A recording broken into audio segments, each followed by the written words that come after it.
Across a table scattered with gleaming crystal glasses and pricey lobster, my mother fixed me with a cold stare and uttered words that shattered me completely.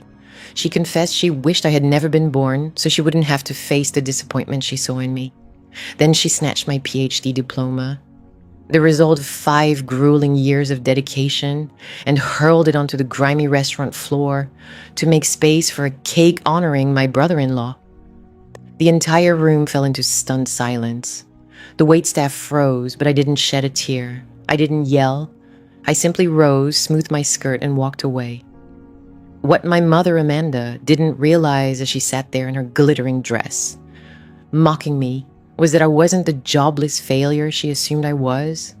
I was, in fact, the undisclosed owner of the holding company that had just that very morning purchased the debt of her family's business. My name is Zoe, and this is the tale of how I transformed my family's cruelty into their eviction notice. Before I reveal how I brought my toxic family to their knees with nothing more than a signature, tell me where you're tuning in from in the comments below. Don't forget to hit like and subscribe if you've ever had to build your own place at the table because your family wouldn't make room for you. The evening that changed everything began as a celebration. I pulled my decade-old Honda Civic up to the valley at Lille, one of Atlanta's most exclusive and pretentious restaurants. The valet glanced disdainfully at my battered bumper and plain gray suit, matching the snobbish air of those waiting inside. I handed over my keys and took a deep breath, clutching the leather folder containing my newly minted doctorate in economics from the University of Chicago. I had driven 10 hours straight to get there.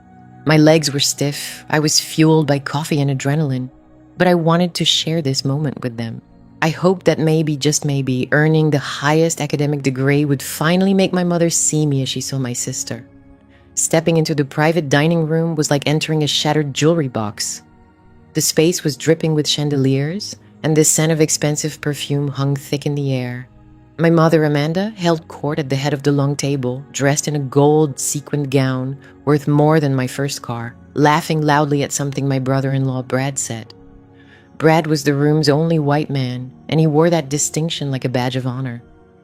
He sat with his arm around my sister Chantel, radiating confidence and ownership of the space.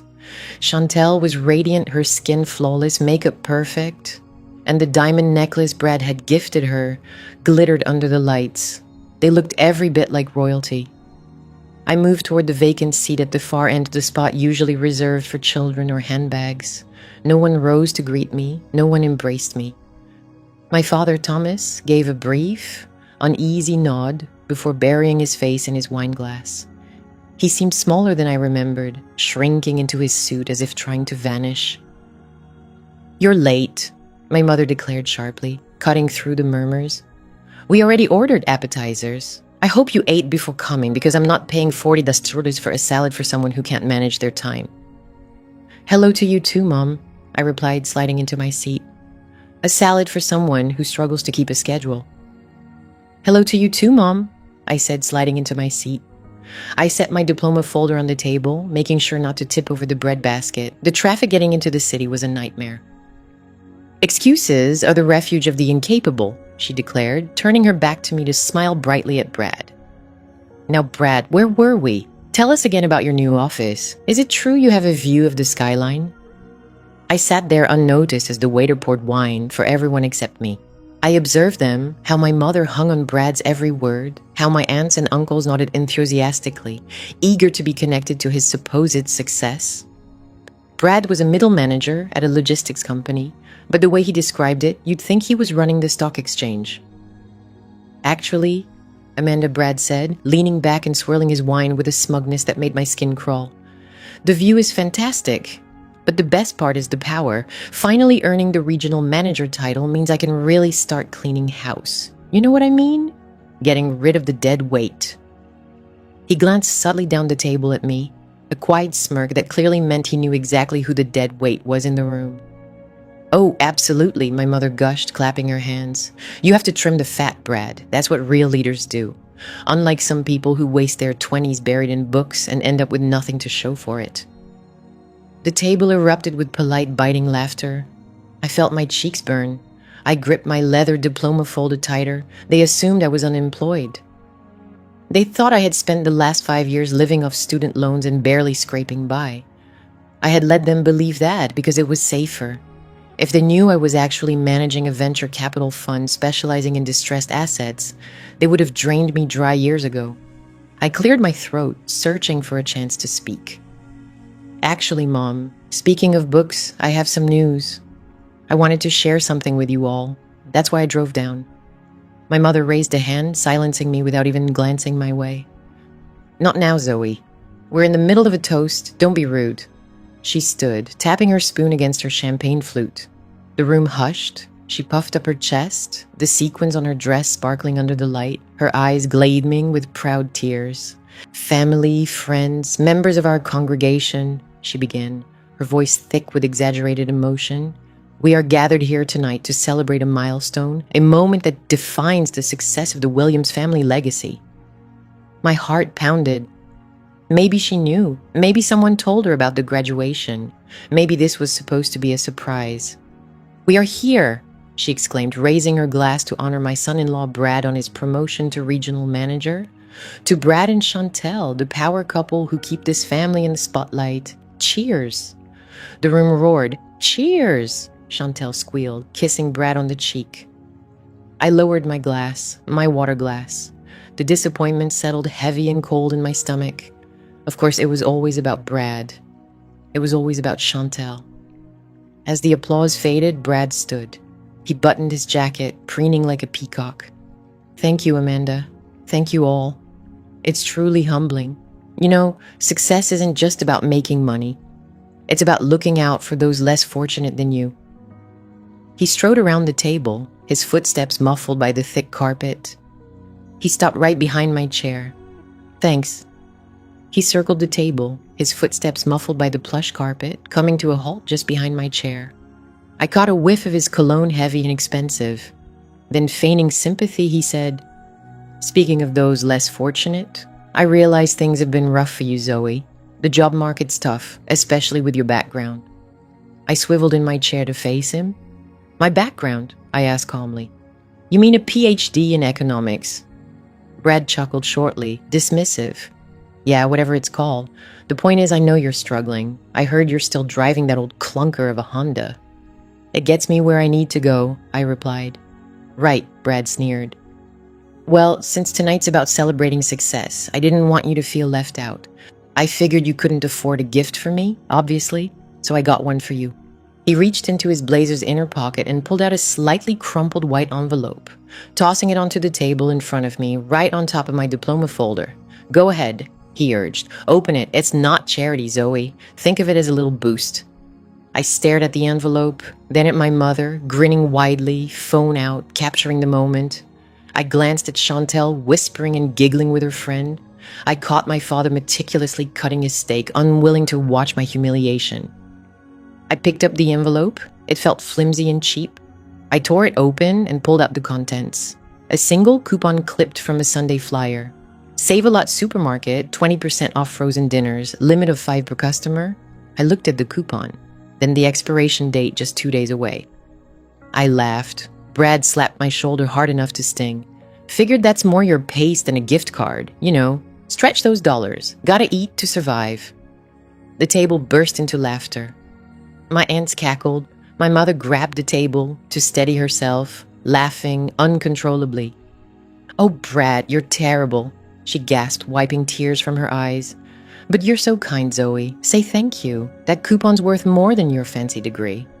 I felt the blood drain from my face. Not because of the coupon, it was the show. They'd gathered an audience to watch me get kicked down.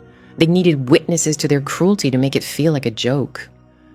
Slowly, I placed the coupon back on the table, smoothing the creases. You find this amusing? I asked, my voice slicing through the laughter. Brad leaned in, his face close to mine.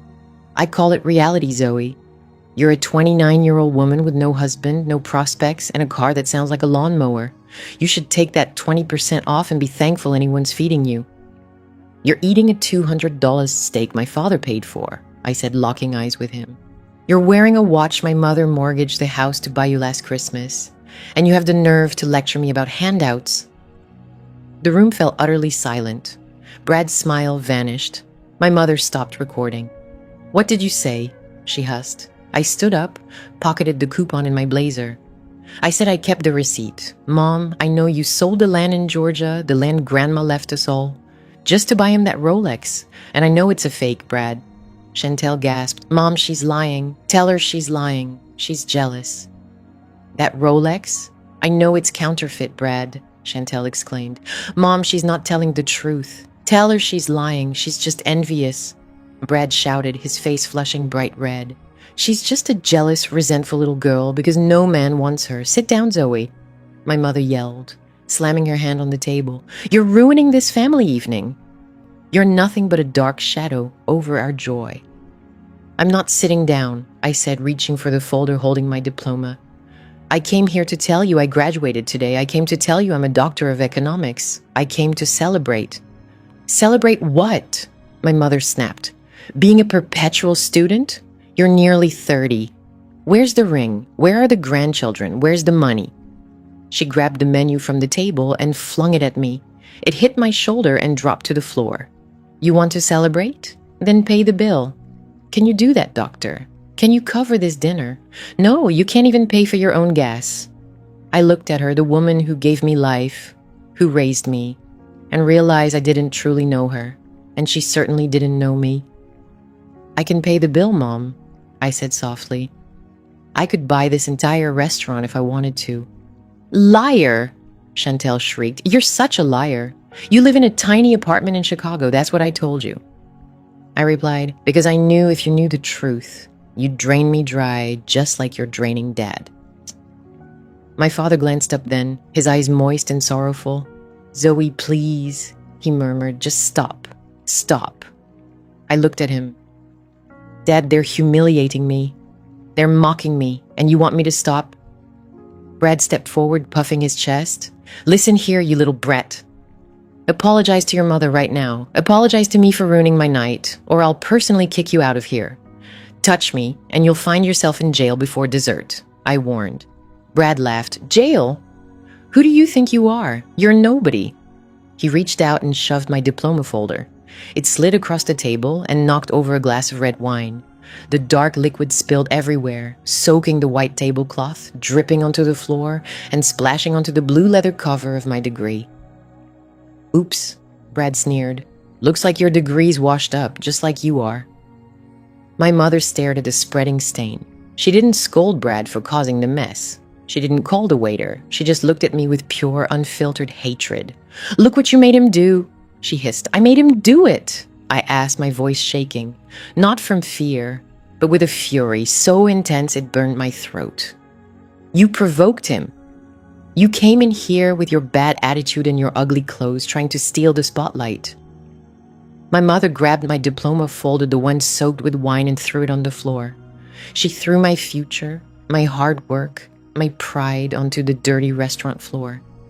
"There," she said, breathing heavily. "That's where it belongs, in the trash." I looked down at the gold lettering of my name, stained purple and lying near a discarded napkin. "Is that what you think of me?" I asked. "That I'm garbage?" My mother leaned over the table, her face twisted with cruelty. "I think you're a mistake, Zoe.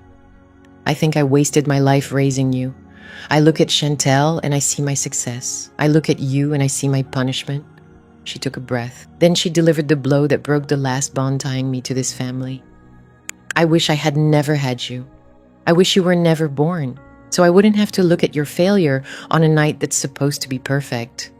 Context: we never came into this world, so I wouldn't have to witness your failure on an evening meant to be flawless." The quiet that followed was thick, almost choking. Even Brad averted his gaze, uneasy with the sharpness of her cruelty. I remained still for what felt like an eternity. I sensed the tears evaporating from my eyes. I felt my heart solidify into something firm, something unyielding. The waiter arrived with a cake that was frankly an affront to design. It was a 3-layered spectacle of golden fondant with sparklers so enormous it took 2 busboys to carry it. The icing scripted, "Congratulations, Brad," in elegant calligraphy that probably cost more than my rent. As they struggled to bring this behemoth to the table, my mother started clearing space with the frantic energy of someone possessed. She shoved plates aside, toppled salt shakers, and then her gaze fixed on the last object in the center of the table, my diploma folder. The blue leather case embossed with the university seal containing evidence that I had mastered economic theory and financial markets. To her, it was just rubbish. "Move this junk," Amanda snapped at me, gesturing wildly at the folder. "We need space for the cake." I reached for it, but I was too slow. In her rush to make room for Brad's celebration, my mother slapped the folder away. It spun across the tablecloth, struck a gravy boat, and landed face down on the grimy restaurant floor. The noise it made wasn't loud, just a dull, pathetic thump that reverberated in the sudden stillness of my soul. For a moment, no one moved. I stared at the folder lying near the waiter's shoe. I looked at the gravy pooling around its edges. Then I looked at my mother. She was unapologetic. She was irritated. "Pick it up, Zoe," she hissed. "You're blocking the path." Something inside me, a wire stretched tight for 29 years, finally snapped. The vibration hummed in my chest, hot and perilous. I didn't pick it up. Instead, I stood slowly. My legs felt heavy, but my hands were steady as I pressed them firmly on the tablecloth. "No," I said. The murmuring at the table stopped immediately. My mother froze, a silver cake knife poised mid-air. She turned her head slowly to face me, her eyes narrowing into thin slits. "Excuse me?" she asked, her voice dropping into that low, threatening tone that used to terrify me as a child. I said no, I repeated, my voice growing stronger. "I am not picking it up, and I am not moving. You invited me here. You insisted I drive 10 hours to be part of this family. Well, I'm here, and I have something to say." Chantal sighed dramatically, rolling her eyes so hard I feared they might get stuck. "Oh my God, here we go. The Zoe spectacle. Can we just eat the cake? Nobody cares about your little outburst." I ignored her. I kept my gaze fixed on my mother. "I have a career, Mom," I said. My mother laughed, a sharp barking sound. "A career doing what? Flipping burgers, washing cars. Did you finally realize that reading books doesn't pay the bills?" "I'm a senior vice president," I lied, simplifying my real title to something they could comprehend without realizing I outrank them. "I work for a private equity firm. My starting salary is $400,000 a year." I waited for the reaction. I waited for pride. I waited for my father to glance up from his plate and smile. I waited for my mother to acknowledge she was wrong. Brad snorted into his champagne. 400 grand? Yeah, right. And I'm the King of England. Who are you trying to impress, Zoe? We all know you live in a shoebox. He was correct. Setting. England. Who are you trying to impress, Zoe? We all know you're living in a tiny, cramped space. He was right. My mother sneered. "Stop fabricating stories, Zoe. It's pathetic. You think because it's Brad's big evening, you need to invent tales to feel important. You're just a child, a jealous, deceitful child." "I'm not lying," I shouted, my voice trembling. "Why is it so hard for you to believe that I've succeeded? Why do you despise me so much that you'd rather accept failure than the truth?" "Because you're a failure," my mother shouted back, slamming the knife onto the table. The noise echoed like a gunshot. "Look at you, you're plain. You're awkward. No husband, no charm. Nothing like your sister, nothing like us." She leaned over the table, her face twisted with pure hatred. The sequins on her dress shimmered, taunting me. "You want the truth, Zoe? You want to know why we treat you like this? Because every time I see you, I see a mistake. A burden I've carried for 29 years. My father reached out and touched her arm. "Amanda, that's enough." "Shut up, Thomas," she snapped at him, brushing him off. "She needs to hear this. She thinks she's so clever with her degrees and books, thinks she's superior to us." She turned back to me, her eyes blazing. "I wish I had never had you," she said. The words came slow and sharp, each one stabbing my heart. "I wish you were never born. I wish I'd ended that pregnancy when I had the chance so I wouldn't have to sit here tonight and look at your ungrateful, miserable face while I celebrate my real family." The silence that followed was complete. Heavy and suffocating, sucking all the air from the room. I heard the refrigerator humming in the kitchen, the waiters breathing behind me. I looked at my father. He hid his face in his hands. I looked at Chantal. She stared at her nails, pretending not to listen. I looked at Brad. He smirked, enjoying the spectacle. Then I looked at myself. My hands were steady now. The fire in my chest had vanished, replaced by a cold, icy calm. A strange feeling washed over me. Relief. The worst had come true. The fear I'd carried all my life, the confirmation that I was unloved and unwanted, had been spoken aloud, and I was still standing, still breathing. "All right," I said. My voice was soft, barely audible, but in the stillness it rang out loud. "All right," my mother mocked. "That's all you have to say." I bent down and picked up my diploma folder from the floor, brushed off the dust, tucked it under my arm. I said, "Okay, Amanda, you wish I was never born. Consider your wish granted." I straightened my blazer, looked her in the eye, and for the first time, I didn't see a mother. I saw a stranger, a bitter, broken woman, wrapped in cheap sequins and crushing debt. "From this moment on, Zoe Williams is dead to you," I said. "You have no daughter named Zoe. Never did. Don't call me. Don't write me. Don't come looking when the price for this life you can't afford finally arrives." I turned to the rest of the table. "Enjoy the cake," I said. "I hope it tastes like victory, because it's the last sweet thing you'll savor for a long time." "You're bluffing," Chantel shouted, voice sharp. "You'll be back begging for money in a week." I didn't respond, didn't look back. "Bluffing," Chantel yelled, her tone cutting.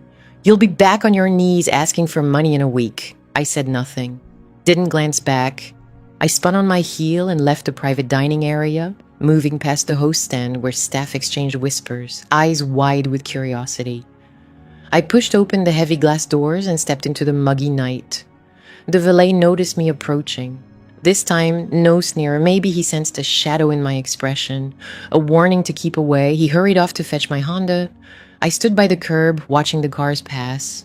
My heartbeat was steady, slow thump, thump, thump. Alone, disowned, yet undeniably strong. When the car rolled up, I handed the valet my last 20.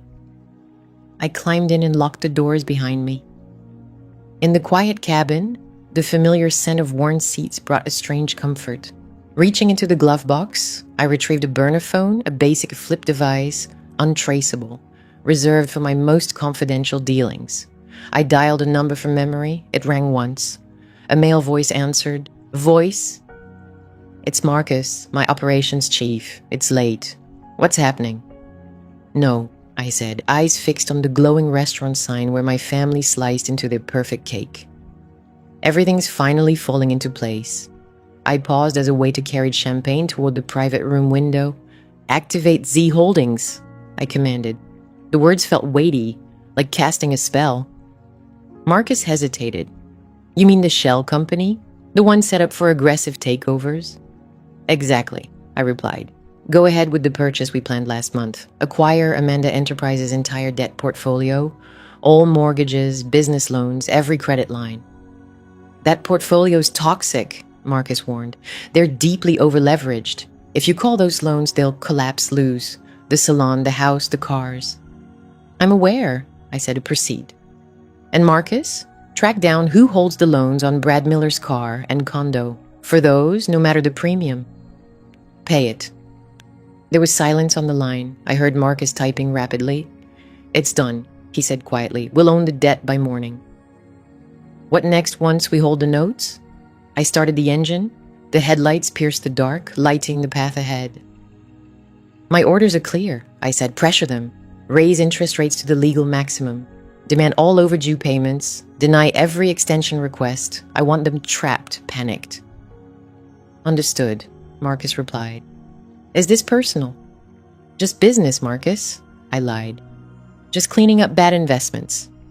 I hung up, tossed the phone on the passenger seat. Shifting into drive, I pulled away, leaving the restaurant and my family behind me in the rear view. As I merged onto the highway, escaping the city that had always felt like a prison, a single tear slipped down my cheek. I wiped it away fiercely. Amanda wanted me gone, tried to erase me, but she was about to learn you can't erase a creditor. I wasn't her daughter anymore. I was her landlord, her banker, her judge. The courtroom was now open. The file on Brad Miller was thicker than the Bible my mother pretended to read every Sunday. I sat in the dim glow of my war room at Z Holdings, multiple screens exposing the lies my brother-in-law had built his life on. The dim light of my command center at Z Holdings cast a glow over several monitors, uncovering the web of deceit my brother-in-law had constructed his life around. My private detective, Wallace, a former federal agent with a knack for finding a needle in a haystack, even if that needle was using a burner phone, had truly excelled. In less than a day, we shattered the illusion of Brad, the so-called accomplished regional manager. The truth was so pitiful it was almost laughable, if not for the damage it had caused. Brad hadn't earned a promotion. He'd been terminated 6 months prior for fabricating expense reports. Each morning, his commute was actually a drive to a Starbucks 3 towns away, where he spent 8 hours playing online poker, squandering money he didn't possess. I observed the surveillance setup Wallace had installed. We had access to security cameras inside the salon, outside my mother's home, and through some digital sleight of hand, even the webcam on Brad's laptop. It was like watching a slow-motion disaster, and I was the one who disabled the brakes. The freeze on Amanda Enterprises hit Brad like a gut punch. I could see it in his pacing around the living room of the condo my mother had purchased. Sweat dripped down his forehead, and he wiped it with the sleeve of his pricey dress shirt. His phone was glued to his ear. I tapped into the audio feed. "I told you I need a few more days," Brad whispered urgently.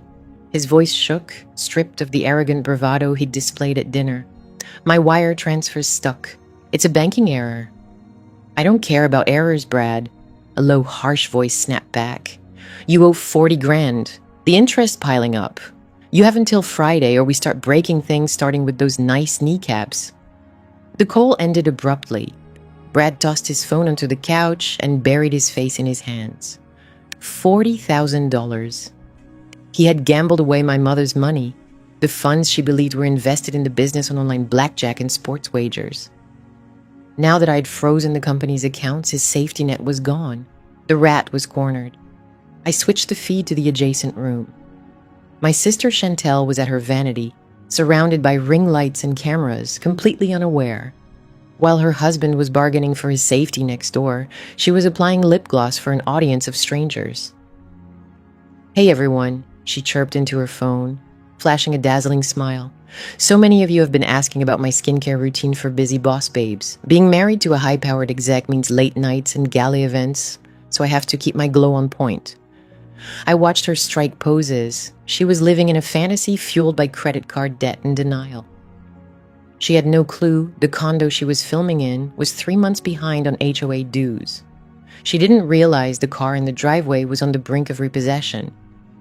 She chatted about galas while the floor beneath her was turning to quicksand.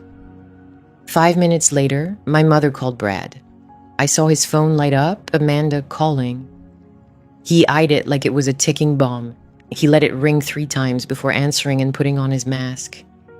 "Hey, Mom," he said, his voice instantly smoothing into this slick, confident tone that had fooled everyone. "What's going on?" Even without audio enhancement, I could hear my mother shouting on the other end. "Brad, the cards, they're being declined everywhere. I tried to pay the vendor for the shampoo shipment and the check bounced.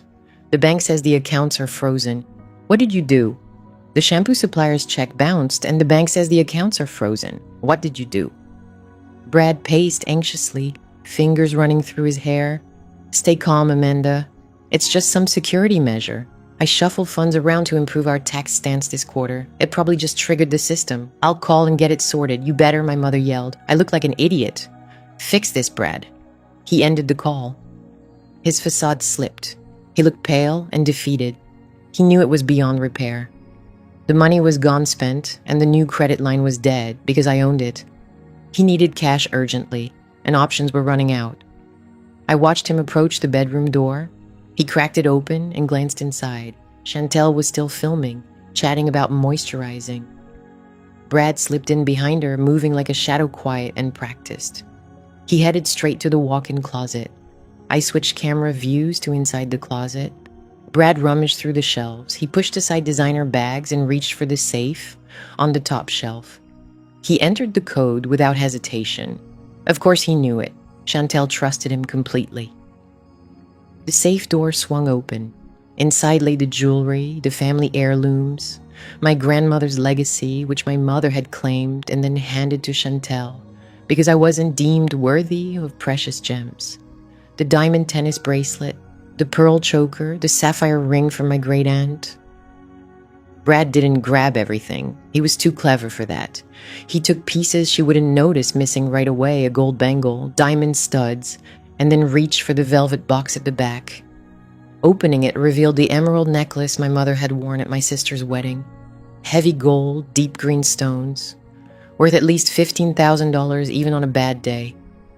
He stuffed the necklace into his pocket, closed the safe, and backed out.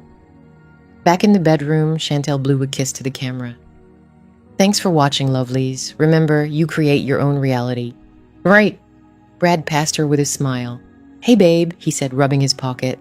Just stepping out to meet a client. Crisis management. You know how it goes. You work so hard. Honey, Chantel cooed, gazing at him with adoration that made my stomach churn. Don't be late. I won't, he replied. I grabbed my keys and tablet. I wasn't going to watch this part on a screen. I needed to see it firsthand. I tracked Brad's car via GPS.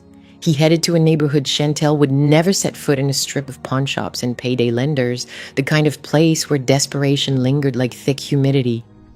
He parked his leased Porsche outside a shop called Golden Glory.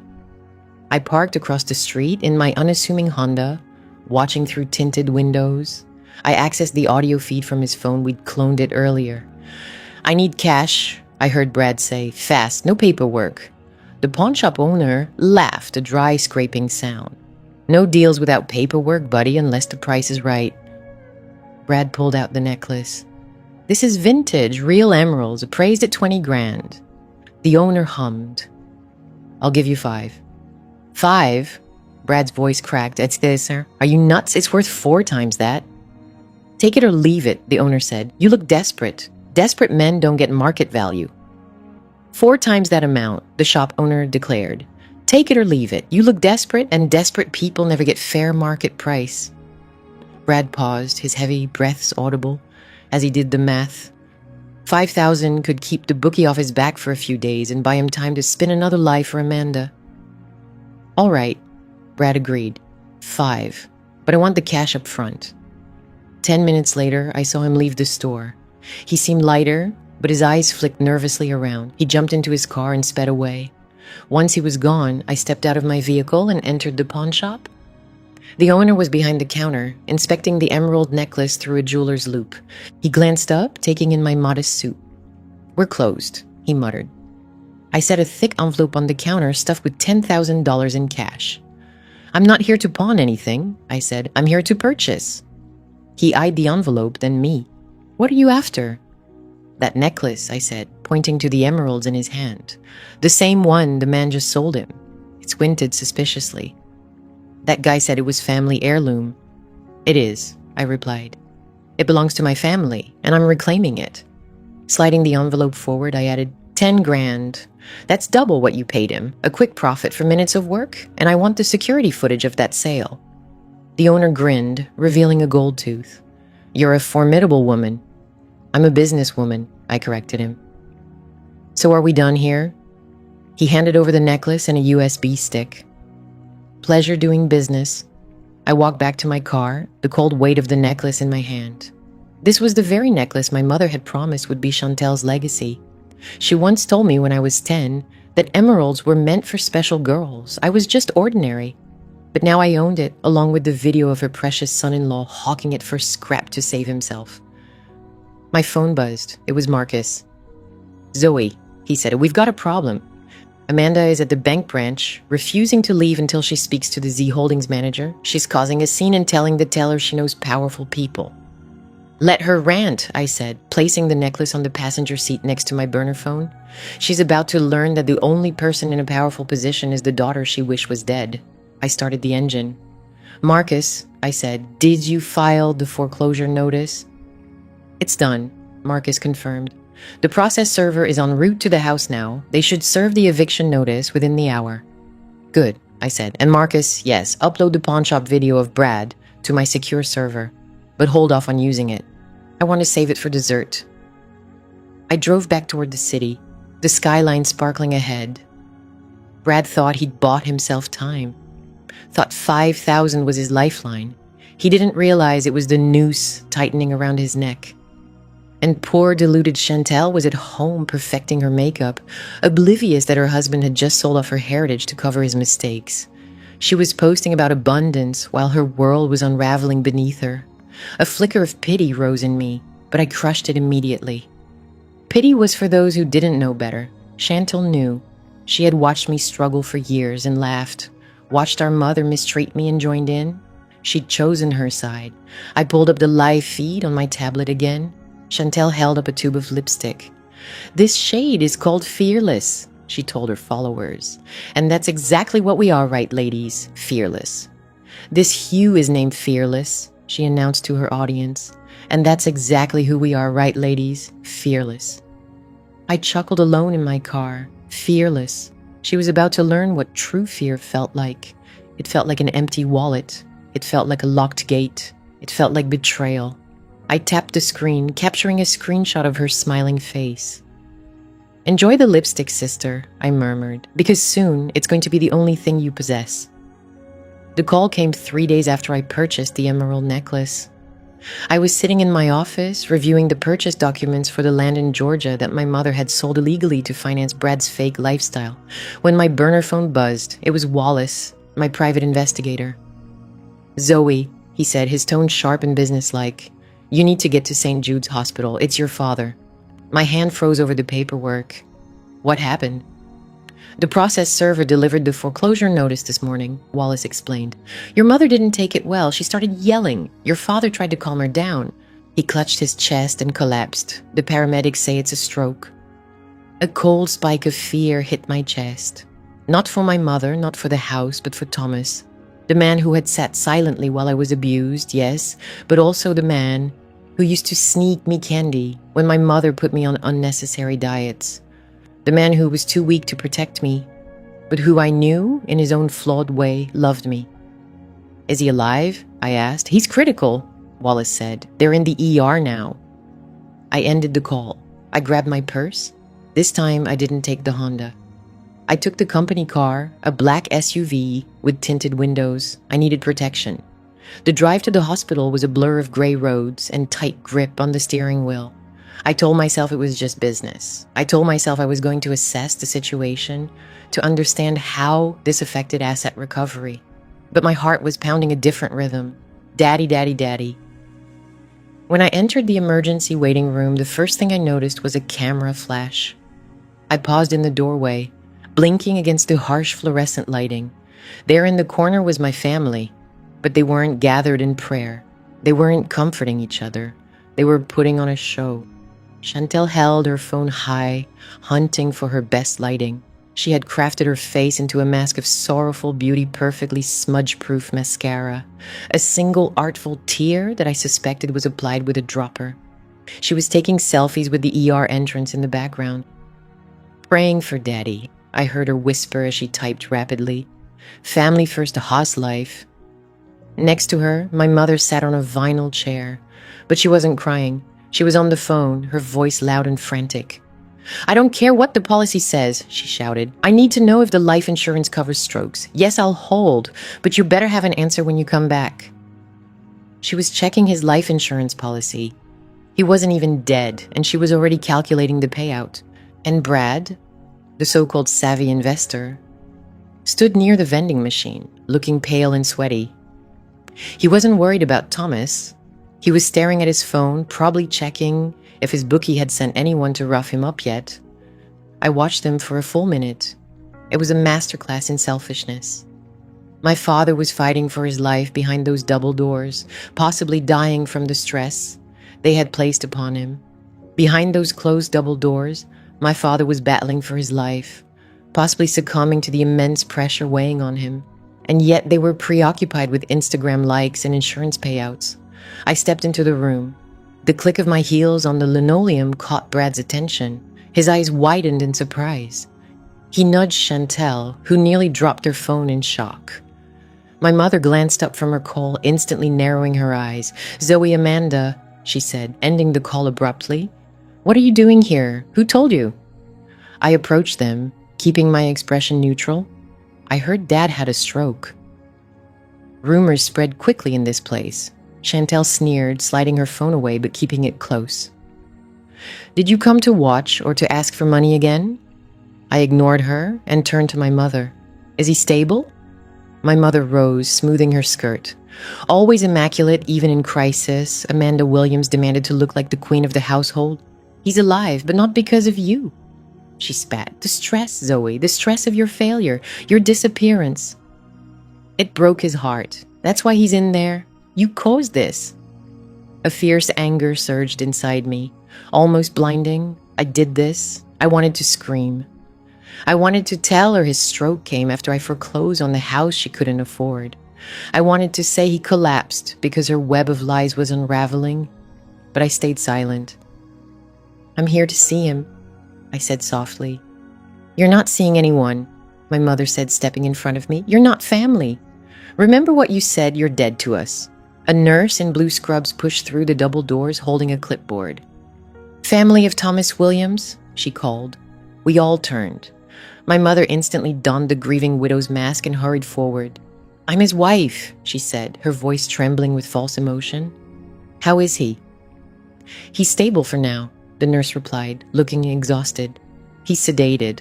The stroke was severe, but caught early. We're moving him to the ICU for monitoring and scheduling an MRI and angiograms. Oh, thank God, my mother sighed, clutching her pearls. Do whatever it takes. Save him.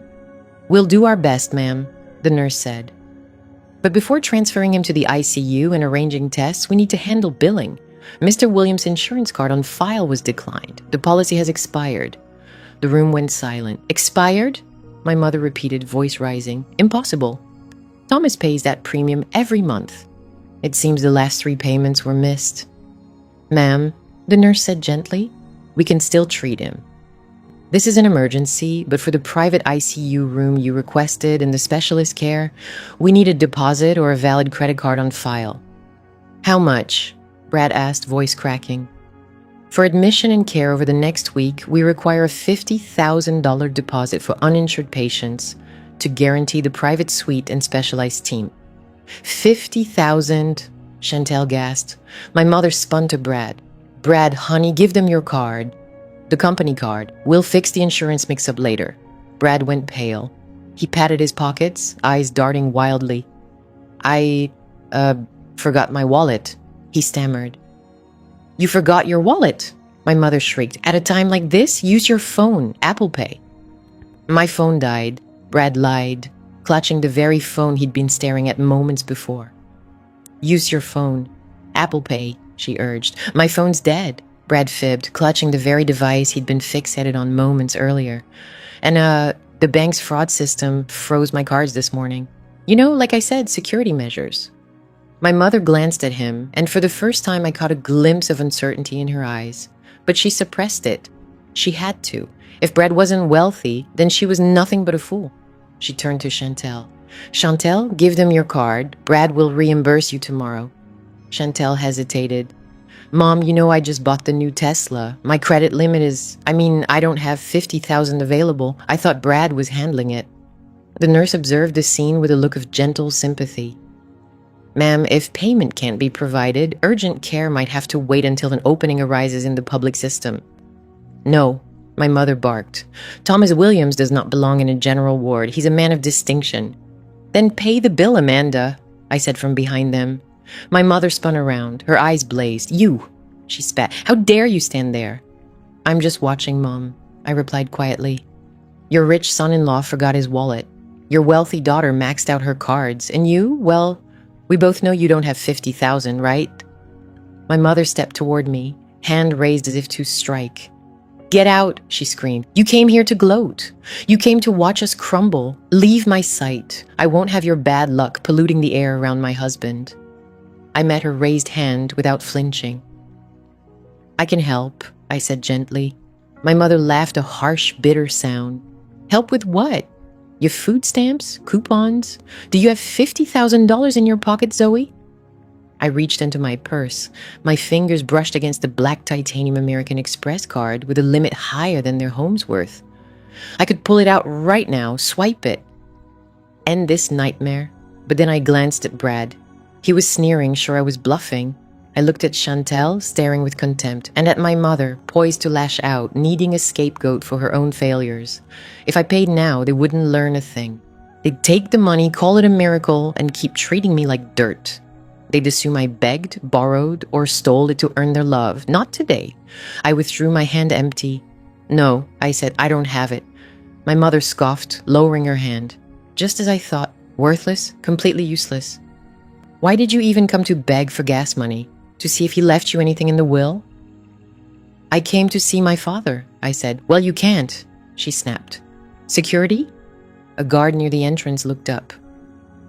This woman is harassing us, my mother cried, pointing a manicured finger at me. She's trying to extort money from grieving family. Remove her. The guard approached us. You heard her, Brad said, stepping forward, emboldened now that a uniformed man was involved. Get lost, Zoe. Crawl back to your hole. I looked to the nurse. Please look after him, I said softly. We'll do our best, she replied kindly. I turned back to my mother. You're making a grave mistake, Amanda, I said. You're pushing away the only person truly here for him. I'm turning away a parasite, she screamed. Go. The guard placed a hand on my elbow. Ma'am, you need to leave. I shrugged him off gently. I'm leaving. And I walked away. She rested her hand on my elbow. Ma'am, you need to leave. I softly shrugged him away. I'm leaving. And I walked off. I left the ER, passing the vending machines where Brad was concealing his financial struggles and the spot where Chantel had snapped her selfie. I stepped out into the parking lot. My heart ached for my father. I knew he was hurting. I knew he was terrified. But I also knew that if I rescued him now, I would lose him forever to their deceit. I needed to break their hold to save him.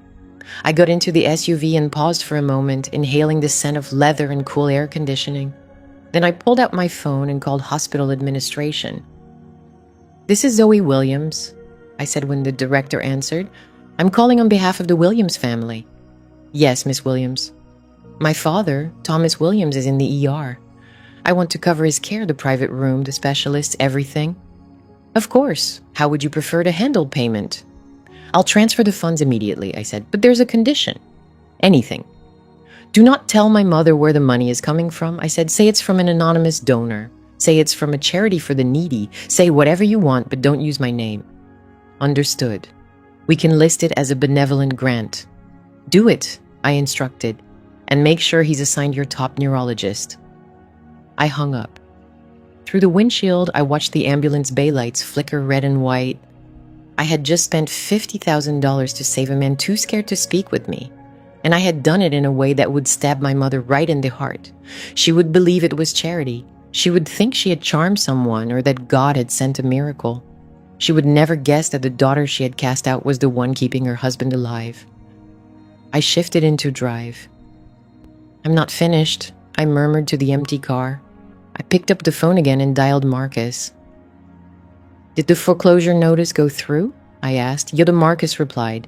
They have 48 hours to vacate. Good, I said. Now what about the cars? Brad's Porsche and Chantel's Tesla. Who holds the loans? We bought them an hour ago, Marcus said. They're in default. Repossess them. Tonight, while they're at the hospital, I want them to walk out of that ER and find their parking spots empty. Zoe, Marcus said, his tone hesitant. That's harsh. They're at the hospital. They didn't care when I was starving. Marcus, I said firmly, they didn't care when they stripped me of my dignity. I don't care about their convenience. Take the cars. I hung up and drove away. I left my father in the best care money could provide. And I left my mother and sister to a fate shaped by their own greed. They wanted a life of luxury they didn't earn. Fine. I was about to show them what happens when the credit card finally gets declined. The hospital was only the waiting room.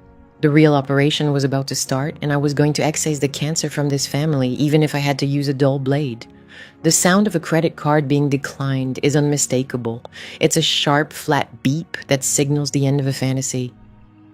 I stood near the ER waiting area entrance, concealed behind a large potted fern, watching the scene unfold at the payment desk. Brad was sweating through his designer shirt. He swiped the platinum card again. He tapped it. He inserted the chip. The outcome was always the same, that flat, humiliating beep followed by the red rejection light.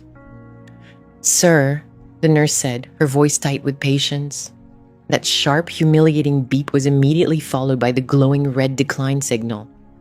Sir, the nurse said, her voice strained but controlled. She clearly felt nothing. The card had been rejected for the third time. The code showed it was frozen by the issuer. Do you have another payment method? Brad stared at the card as if it had personally betrayed him. He let out a nervous laugh, a high-pitched sound that grated on my nerves. This is absurd. I just used this card for dinner. It has to be a fraud alert. I'm making a large payment at a hospital, so they locked it. Let me call them. He pulled out his phone. I watched him dial, knowing exactly what awaited him on the other end.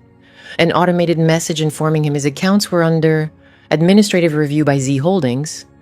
It was the sound of my boot pressing down on his throat. My mother, Amanda, pushed him aside. Give me the phone, Brad. You're too polite. I'll handle this. She snatched the phone and pressed it to her ear. I saw her expression shift from arrogant confidence to confusion, then to sheer, raw terror. She pulled the phone away and stared at the screen. It says the account doesn't exist, she whispered. Chantel gasped. Like, what do you mean it doesn't exist? That's the corporate card. That's where the funds are. The nurse sighed and typed on her computer. Mrs. Williams, I know this is difficult, but we need to transfer your husband. The neurosurgeon is waiting on the imaging, and we can't authorize the private suite or specialized team without the deposit. We do have a bed in the general ward, a shared room with 4 beds per bay. We can move him there immediately. No, my mother yelled. She slammed her hand on the counter. Thomas Williams does not share a room. He's a pillar of this community. Do you know who we are? We're the Williams family. We own Amanda Enterprises. The nurse remained unimpressed. Ma'am, right now you're a family with an uninsured patient in critical condition and no payment method. I'm trying to help you. Without the $50,000 deposit, we have to follow standard procedure. Amanda's eyes darted wildly around the room. She looked at Brad, who stared down at his shoes. Then she glanced at Chantel, who frantically checked her banking app, likely realizing her credit was drying up as well. Finally, her gaze landed on me. I had stepped out from behind the fern. I couldn't help it. Watching them fall apart was magnetic. You, Amanda, she hissed, pointing a trembling finger at me. This is your fault. You brought bad energy. You jinxed us. I stepped slowly toward the desk, avoiding her eyes and focusing on the nurse instead. Is he stable? I asked. The nurse looked at me, puzzled by the family drama, but relieved for a calm voice. He's sedated, but his vitals are unstable. We really need to complete those scans. I nodded and reached into my purse. My fingers brushed the cold metal of my phone. I could pay. I could pull out my card and end this now. I could be the savior, but if I did, they would win. They'd take my money and mock me afterward. They'd say I was coerced. I needed to save my father, yes, but I also needed to break them. I stepped back. I need to make a call, I said. My mother scoffed. Who are you calling? The welfare office. Get out of here, Zoe. Without $50,000, you're worthless to us. I walked away, turning the corner out of their sight, but close enough to hear their arguing. I dialed the number for the hospital foundation, hidden just out of view around the bend, but close enough to catch their heated exchange. I pulled out my phone and dialed the hospital foundation's direct line. This was the special number reserved for major donors, I'd called it before, to make secret contributions to children's wards in Chicago. This is a donor-designated gift, I informed the director on the other end. I'm transferring $50,000 right now. It's for Thomas Williams's medical care. There was a brief silence. Ms. Williams, is that you? Yes, I confirmed, but listen closely. My family is waiting in the lobby. They're difficult. You cannot disclose that this money came from me. If you mention my name, I will retract the funds. Do you understand? I understand, the director replied. We can record it as an emergency grant from the Samaritan Fund. It serves as an umbrella for anonymous donations. Excellent, I said. Let them know and get him moved to that suite immediately. I hung up, leaned against the cold hospital wall and closed my eyes. $50,000, a significant sum even for me, but it was the cost of saving my father's life and the price of my mother's ultimate disgrace. She would never realize that the daughter she wished dead was the very reason her husband was receiving the finest care available. After 2 minutes, I stepped back around the corner. The atmosphere at the reception had shifted. The nurse was on the phone and nodding. She ended the call and looked at my mother, the first genuine smile I'd seen on her face. "Mrs. Williams, I have excellent news," she announced. "We just got word from hospital administration. An anonymous donor has covered the deposit. The full $50,000 has been paid." My mother froze. She glanced at the nurse, then at Brad, then stared upward as if the heavens had just opened and showered them with money. "A donor?" she whispered. "An anonymous donor?"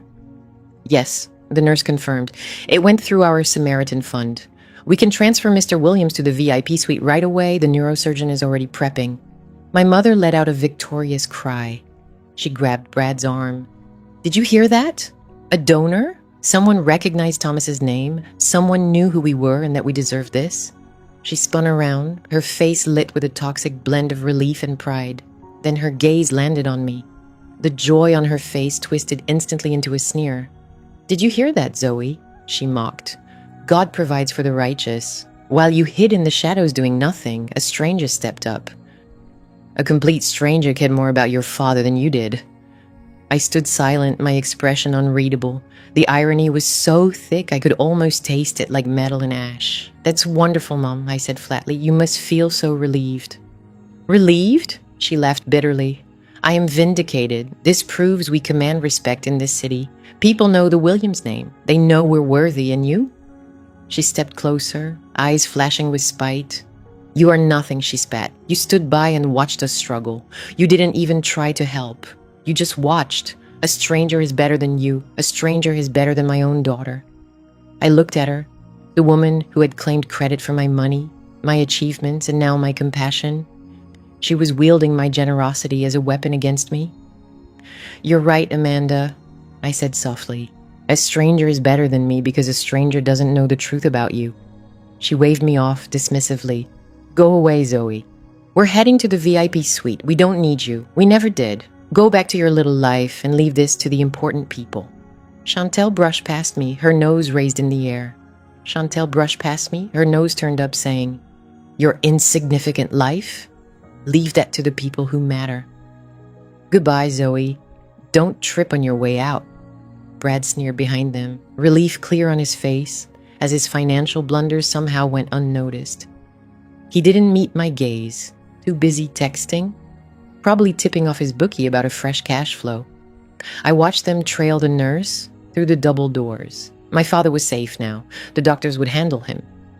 He was tucked away in a private room overlooking the city, paid for by the daughter they wished never existed.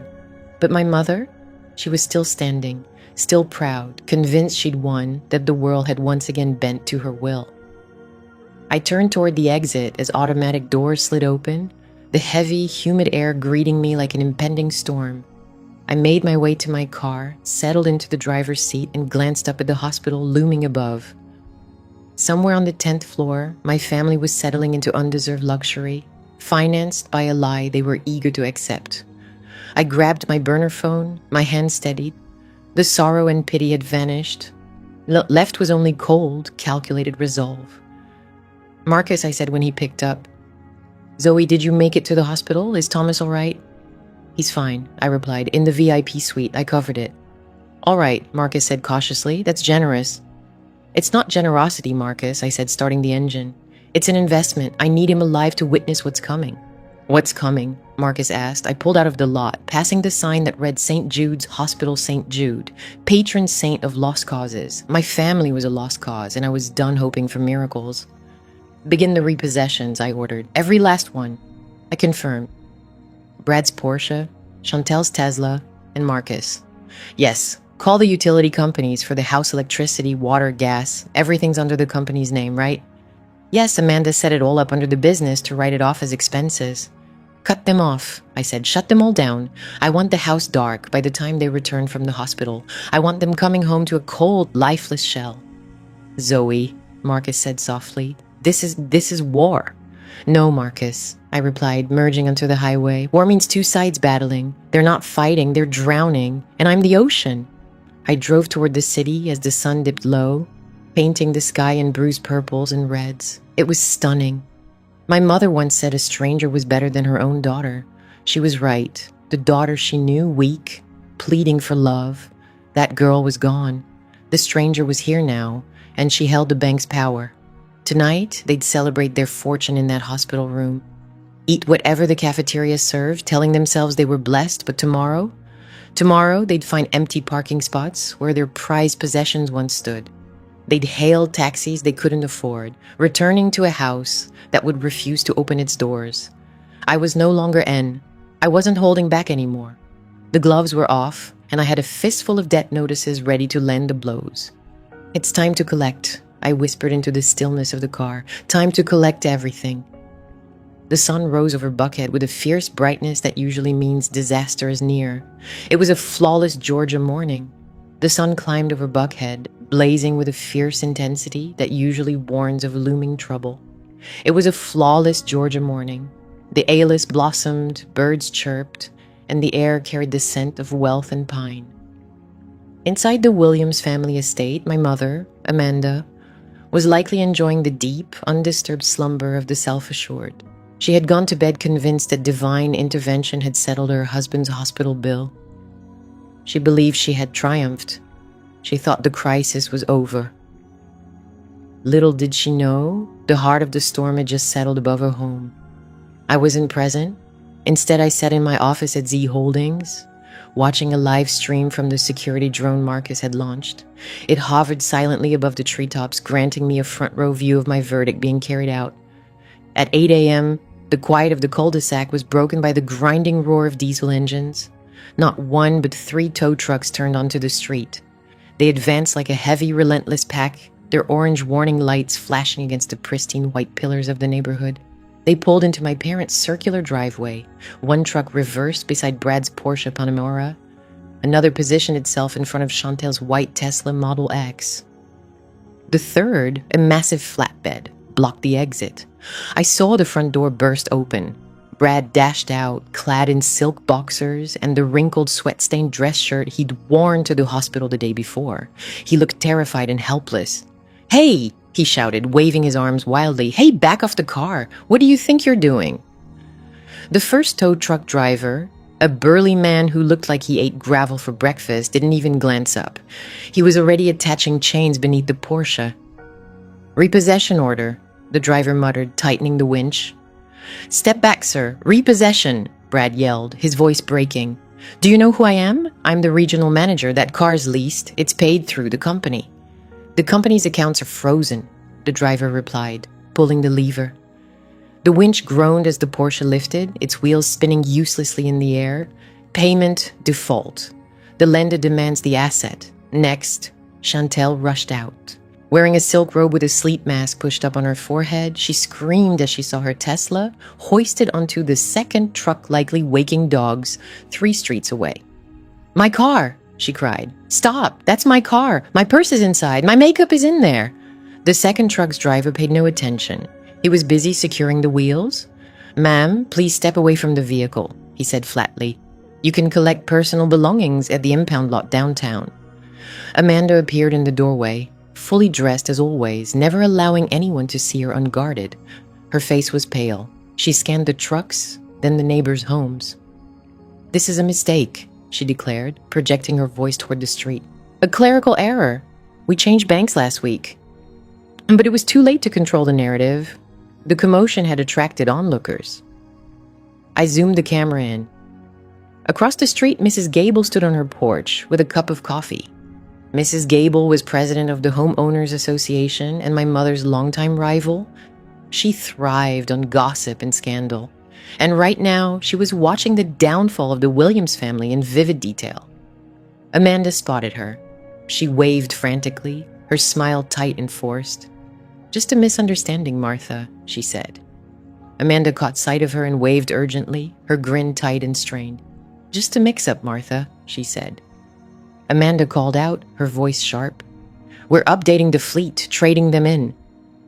Mrs. Gable didn't respond with a wave. She simply sipped her coffee and observed as the Porsche was hauled up the ramp like a lifeless creature. Brad turned towards my mother, his face flushed, veins bulging in his neck. "You said you handled it," he yelled at her. "You said the accounts were only flagged. Why are they taking my car?" "Amanda, lower your voice," my mother whispered, gripping his arm. "The neighbors are watching." "I don't care about the neighbors," Brad shouted, shaking her off. "I care about my car. How am I supposed to get to work? How am I supposed to look like a manager if I'm riding the bus? You don't have a job, Brad, I muttered to the screen. Suddenly, a police car pulled up behind the tow trucks. A sheriff's deputy stepped out, adjusted his belt, and walked up the driveway holding a thick envelope. My mother stopped breathing. I could see her chest rise and fall. Deep down, she understood what that uniform signified.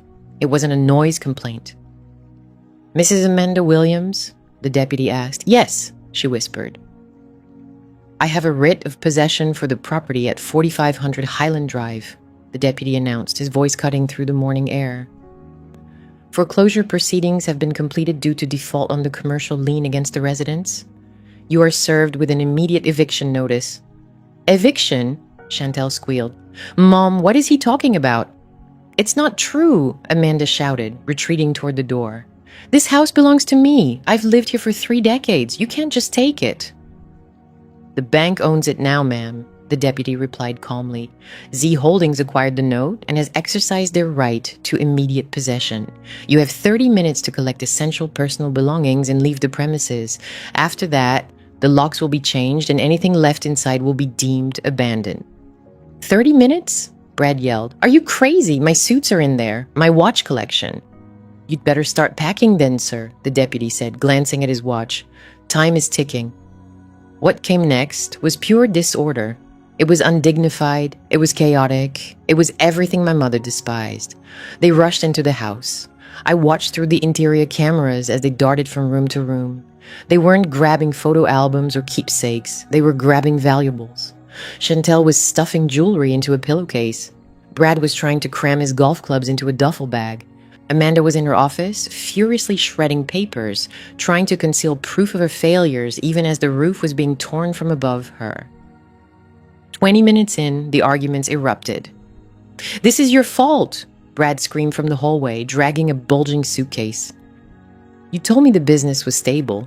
You said I could use the credit line. I gave you everything. Amanda yelled back, emerging from the office with a box of files.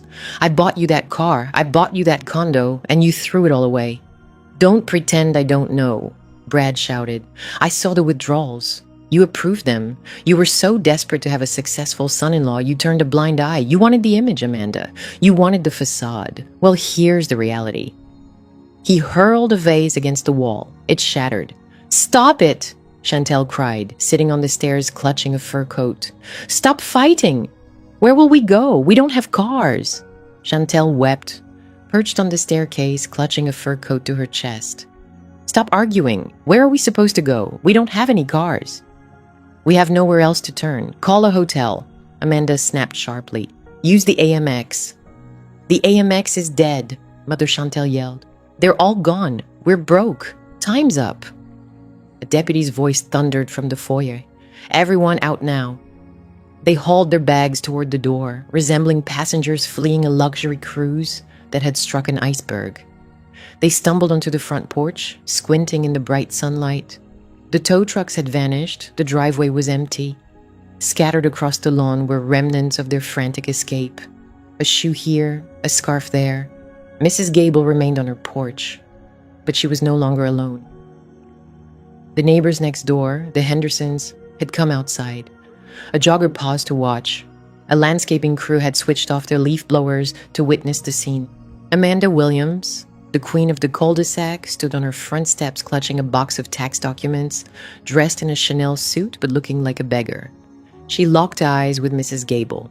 Mrs. Gable raised her coffee mug in a mock salute before retreating indoors, closing the door with a click that echoed down the street. The deputy secured the front door of my childhood home, placing a bright orange sticker on the wood. Foreclosed property of Z Holdings. Here are the keys for the new lockbox, the deputy told the property manager who had just arrived. No one may enter without the owner's permission. My mother grabbed the deputy's arm. Who owns this? Who's doing this to us? I want a name. I want to take legal action. It's a holding company, ma'am, the deputy replied, gently removing her hand from his uniform. Z Holdings. Now please leave the property. You are trespassing. They descended the driveway, dragging their heavy suitcases over the cobblestones. The wheels clattered loudly. They stood on the curb, on the public sidewalk, a place where they had no control. Brad pulled out his phone. "I'm calling an Uber," he muttered. "Uber?" Chantel exclaimed. "To where?" "I don't know," Brad snapped. "A motel, anywhere." He checked the app, then cursed. Surge pricing. It was $50 to the nearest Motel 6. "I only have 20 in my account." He looked at Amanda. "You pay for it." I can't access my accounts," Amanda stammered. "So we're stuck," Chantel shrieked. "We're homeless and stranded on the sidewalk like vagabonds." Brad stared at Amanda, his eyes cold. He dropped his suitcase. "You know what?" he said. "I'm done." "What do you mean?" Amanda asked. "I mean, I'm done with this family," Brad said. "I married in because I thought there was money. I thought there was status, but it's all a facade. You're a fraud, Amanda, and your daughter is a spoiled brat with no sense." "Brad," Chantel gasped. "How can you say that?" "It's easy," Brad said. "I'm leaving. I have a friend in Buckhead. I can crash on his couch. You two figure it out." He began walking away, leaving his suitcase behind. "Brad, come back," Chantel screamed, chasing after him. "You can't leave me. I'm your wife." "Get away from me," Brad shouted, pushing her back. She stumbled and fell onto the grass. He didn't look back. He kept walking down the street, a man abandoning a sinking ship. Chantel sat on the grass, sobbing. Amanda stood over her, staring at the orange sticker on the door. She looked small. She looked old. The sunlight caught the sequins on her jacket, but they no longer shimmered. They just looked cheap. I watched everything from my office. I watched the empire fall apart. I watched the rats turn on one another. From my office, I observed it all, and the empire collapsing piece by piece, the schemers turning against each other in chaos. I grabbed my phone. "Marcus," I said. "Yes, Zoe," he answered. "Did the neighbors witness everything?" "Every moment," Marcus confirmed. "Mrs. Gable was streaming it live on Facebook." "Excellent," I replied. "Now send the message." "What message?" "The one to Amanda's church email," I instructed. "Tell her the CEO of Z Holdings wants to meet. Mention we might consider a restructuring proposal." "You're offering them help?" Marcus asked, surprised. "No," I said, swiveling my chair. "I'm inviting them straight into the lion's den. I want to look them in the eye and reveal who truly controls their lives. Arrange the meeting for tomorrow. And Marcus, yes, have security admit them, but make them wait in the lobby. No water, no coffee, just wait." I ended the call and stared at my reflection on the darkened screen. No longer victim, I looked every bit the CEO. They were out there on the street broken, yet clueless about the punchline. Unaware that the very hand pushing them down was the same one they'd slapped away for nearly 3 decades. Tomorrow they would understand. And tomorrow, I would finally celebrate my triumph. The sidewalk outside the house that once belonged to my mother was no place to linger. I sat comfortably in my climate-controlled office, watching the surveillance feed on my tablet, sipping Earl Grey tea as my family unraveled on the pavement below. Brad had vanished, a coward melting into the city's shadows, that left Amanda and Chantel perched on their Louis Vuitton suitcases like dethroned royalty, waiting for a carriage that would never arrive. After an hour, Amanda's phone buzzed. It was the only notification she'd received that day, not tied to debt collectors or foreclosure notices. It was the email Marcus had sent to her church account, the one she used to coordinate bake sales and gossip about the choir. I zoomed in on the camera feed. I saw my mother raise her phone, squinting against the unforgiving sun. Her lips moved as she read the subject. Urgent asset restructuring and settlement negotiations Z Holdings. She gasped, clutching Chantel's arm. I could almost hear the flicker of desperate hope in her chest. "Look," Amanda whispered through the microphone, voice trembling. "It's an email from the company. From the CEO's office." Chantel grabbed the phone. "What does it say?" "They want to meet," Amanda said, standing and brushing off her skirt. "They're proposing a restructuring plan." I knew right then this was a misstep. No bank seizes a $2 million property without first negotiating. This had to be a glitch or a rogue employee. A rogue employee. I smiled into my teacup. They were getting warmer, but still miles from the truth. "Wait," Chantel said, frowning at the screen. "Z Holdings? Didn't Zoe say she got a job in finance?" "Something about equity," Amanda scoffed bitterly. "Zoe, she's probably just a receptionist or janitor. She lied about her salary, obviously. But maybe she works there. Maybe she's the one who caused this mess. The story took shape in their minds immediately. It was easier to believe I was incompetent than powerful. To them, I was just a resentful low-level clerk who filed the wrong paperwork to ruin them. They were viewed as inept rather than influential. To them, I was merely the bitter, low-ranking clerk who had submitted the wrong documents and derailed their schemes. Now, the kindly male CEO, because in Amanda's mindset, authority was always masculine, had spotted the error and wanted to make amends. "We have to go there," Amanda declared, gripping her suitcase handle. "We need to head straight to headquarters and set this straight. I will insist they dismiss her. I will see to it she never works in this city again." Chantel glanced around the deserted street. "How do we get there, Mom? The cars are gone. Brad's gone. Uber wants $50 and my cards are declined." Amanda rummaged through her purse. She sifted past the overdrawn credit cards, beyond the lipstick, past the keys to a home she couldn't enter. She pulled out a tiny coin pouch. "I have some cash," she said with confidence. She emptied the contents into her palm. It was pitiful, a few crumpled bills and some loose change, maybe $12 total. Chantel looked at the money. "That won't cover an Uber to Buckhead."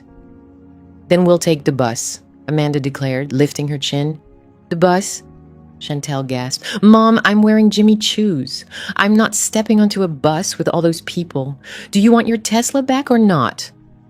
Amanda snapped. "We do what's necessary. We are survivors, Chantel. We are fighters." They weren't fighters. They were leeches who had exhausted their resources. Yet I watched them drag their heavy designer bags down the street toward the bus stop on the main road. It was a mile's walk in heels. I switched to the city traffic cameras. I tracked them standing at the stop, surrounded by the very people they had spent their lives looking down upon. A woman juggling 3 grocery bags, a man in a construction vest, a student with headphones, and there in the middle, Amanda Williams, in her Chanel suit, clutching her pearls like the very air might snatch them away. When the bus pulled up, the driver didn't lower the ramp for their luggage. Why would he? They appeared able-bodied. I watched them struggle to hoist the bags up the steps, holding up the line. The driver shouted something. Amanda shouted back. Then came the moment of truth, the fare. Amanda tried to insert a $5 bill into the fare slot. The machine rejected it. It required exact change or a transit card. "Move it, lady," someone shouted from the back. "I don't have change," Amanda yelled, her calm unraveling. "Can't you just take the 5? Keep the change. I'm in a hurry." "We don't give change," the driver said, his expression bored. $2.50 each, coins or card." Amanda looked at Chantel. Chantel looked at her shoes. They had to step off the bus. I watched my mother, the woman who once spent $1,000 on a floral arrangement because the pink was too harsh, turn to a stranger on a nearby bench. "Excuse me," she said, her voice strained. "Do you have change for a 5? The man looked her over. He glanced at her suit. He eyed her luggage. Then he laughed. "Sorry, rich lady, I'm tapped out." They missed that bus, and the next.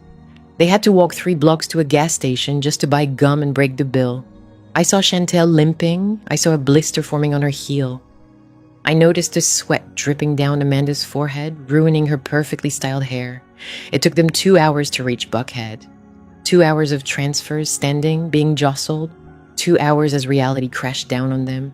When they finally arrived at the Sovereign building, they looked utterly spent, their clothes wrinkled, their hair frizzed by the humidity. At last they reached the Sovereign Tower, utterly drained. Their clothes were creased, and humidity had left their hair wild and frizzy. Chantel carried her shoes in hand. Together they stood at the skyscraper's base, gazing upward. The sun gleamed off the glass facade, dazzling their eyes. This was my stronghold. This was the empire Zoe had created, yet to them we were mere ants at the entrance. They pushed through the revolving doors into the lobby. A blast of cool air hit them, and I noticed them shiver.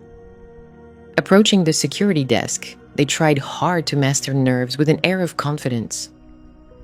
"I'm here to meet with the CEO of Z Holdings," Amanda declared, slamming her palm on the marble counter. "I have an appointment." The guard, Henry, whom I had briefed earlier that morning, peeked over his spectacles. No smile, no offer to take their bags. "Name?" Henry inquired.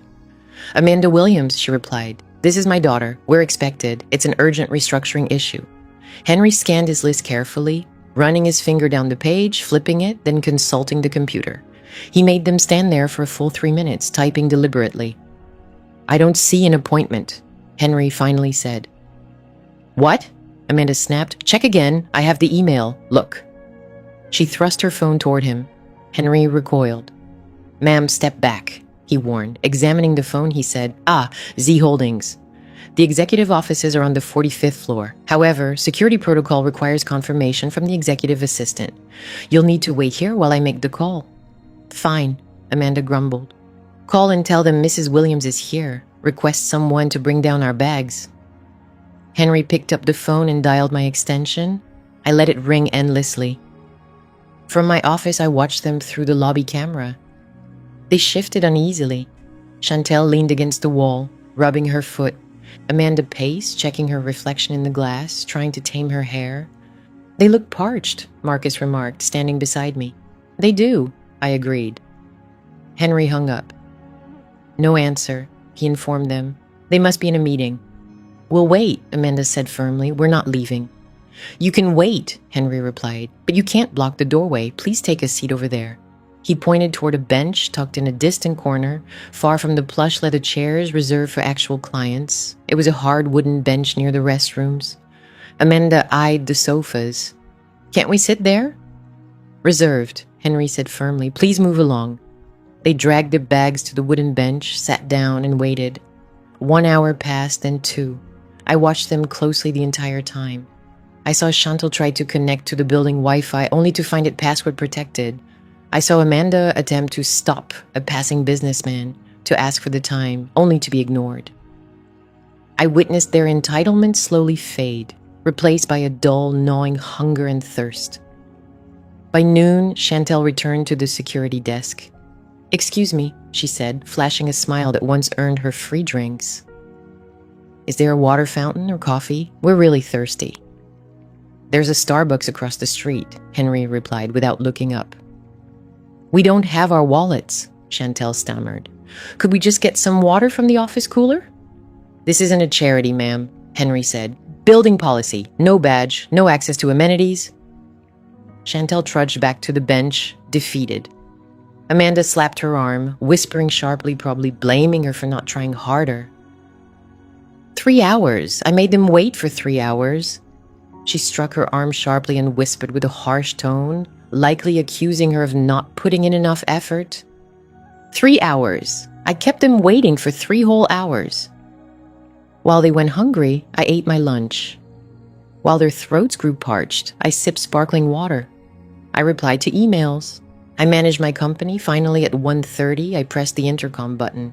"Henry," I said, "send them up." "Right away, Miss Williams." I watched as Henry beckoned them over. "The CEO is ready to see you now," he announced. Amanda sprang up, smoothing her skirt. About time she lost her patience. "That secretary should be fired, making us wait like animals." They stepped into the elevator. I observed the floor numbers rising, 10, 20, 30, 40. They fixed their hair, replaced their masks, and readied themselves to impress the executive upstairs. They were prepared to betray me to save their own skins. In the elevator, Amanda leaned toward Chantal. "Listen carefully," she whispered. "When we're inside, you start crying. Tell him your sister is unstable mentally.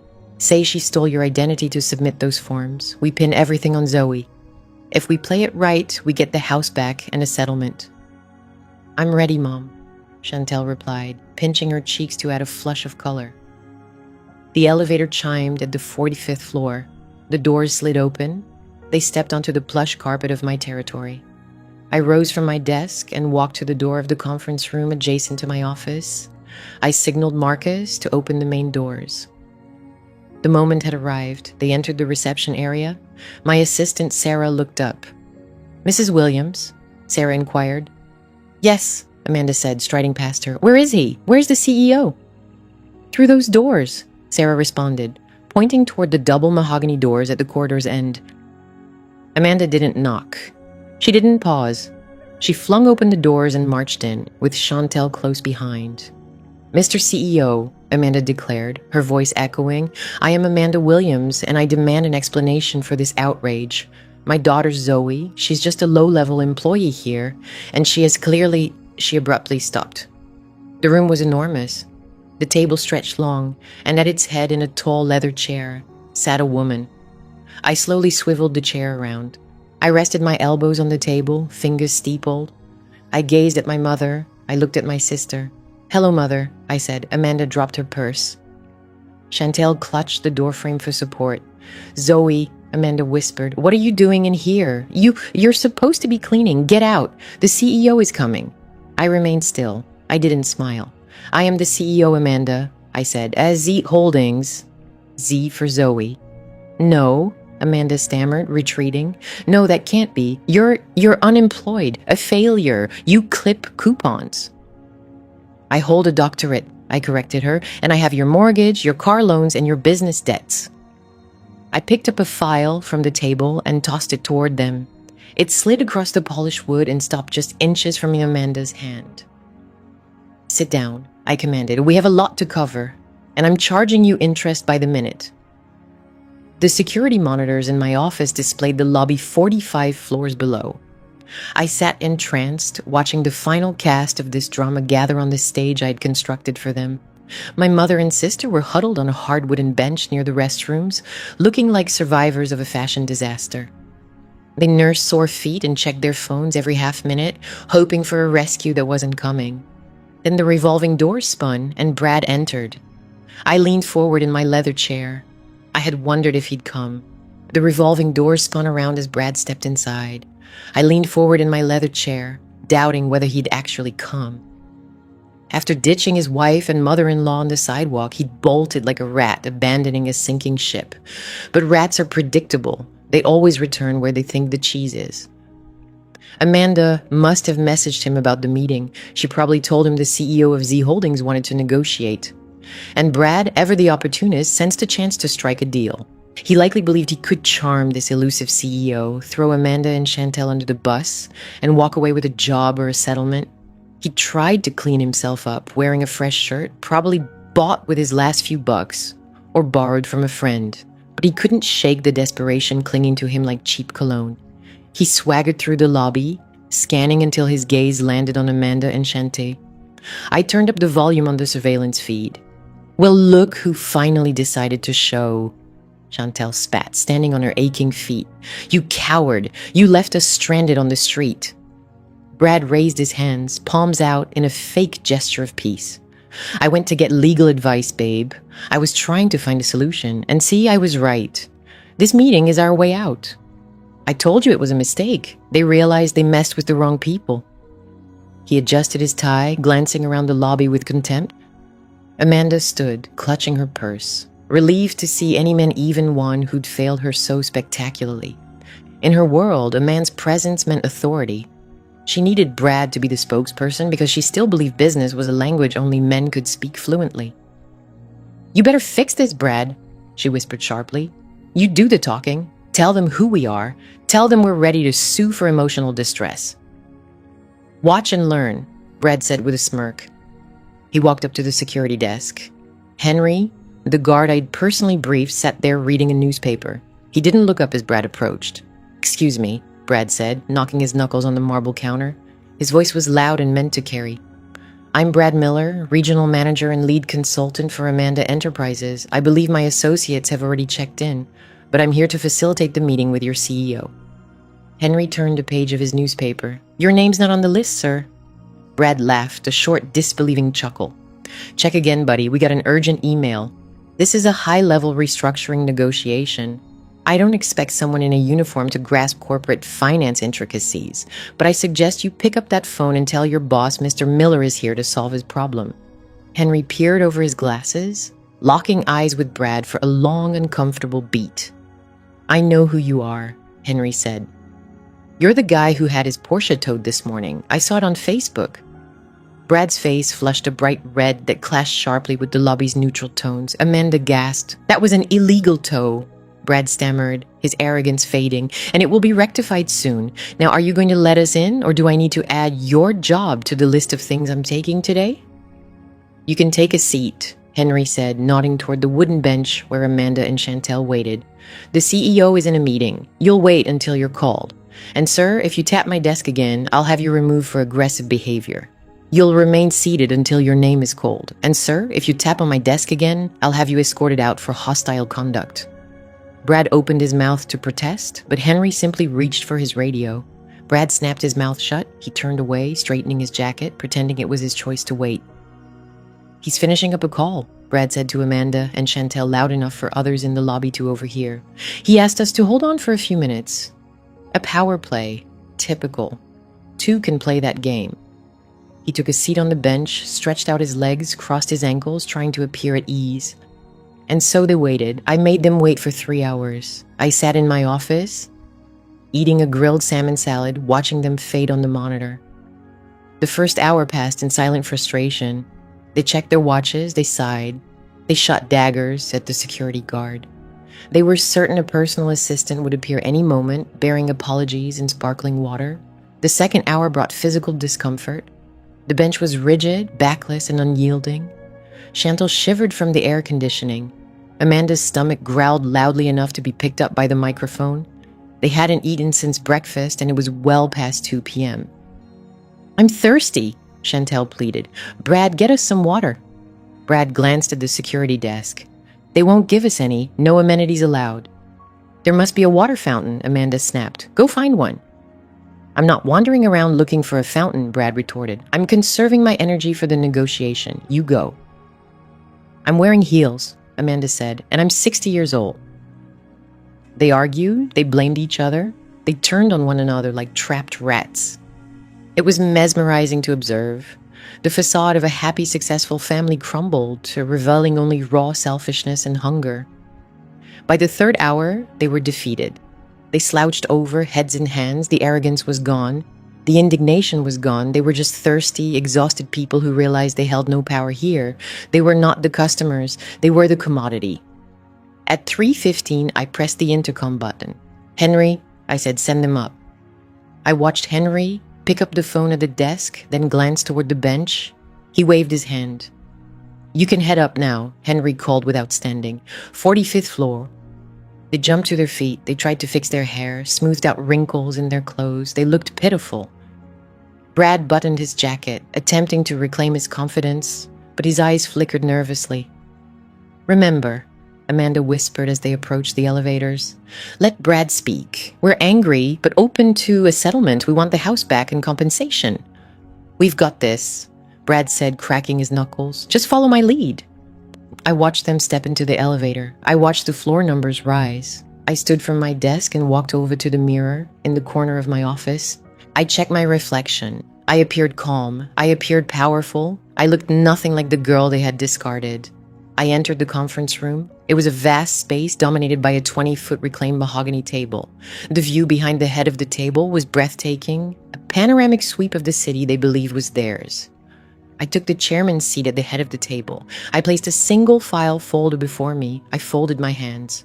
The heavy double doors swung open. My assistant Sarah stood there, looking professional and stern. "Mr. Miller, Mrs. Williams, and Ms. Williams are here to see you, ma'am," she announced. They entered. "Ma'am, Mr. Miller, Mrs. Williams, and Ms. Williams have arrived to see you," she announced. They stepped inside. Brad strode ahead, chest swollen with confidence, ready to dazzle and dominate. Amanda followed, her chin raised high in a fragile show of pride. Chantel lingered behind, eyes wide and eager as she absorbed the lavish surroundings. Mr. CEO Brad's voice thundered as he extended his hand upon reaching the far side of the table. "Thank you for finally making time for us. I'm Brad Miller, and I believe we've started off on the wrong foot. I'm confident we can come to a mutually advantageous agreement regarding—" He abruptly stopped. He was 10 feet from me. Until that moment, he had been admiring the room, oblivious to the artwork or the woman seated before him. Now he looked up. His hand dropped, mouth agape. A sound like air escaping a tire hissed from him. Amanda nudged his back sharply. "Move, Brad," she snapped, stepping past him. "We haven't got all day, sir. I'm Amanda Williams, and I demand to know why." She faltered, her gaze fixed. She blinked rapidly, as if her contacts were failing. She stepped forward, then back. Chantel peeked around her mother's shoulder. Is that, she whispered, is that Zoe? The room fell into a suffocating silence, heavy with finality. I did not smile, nor did I frown. I simply regarded them, my expression as unyielding as stone.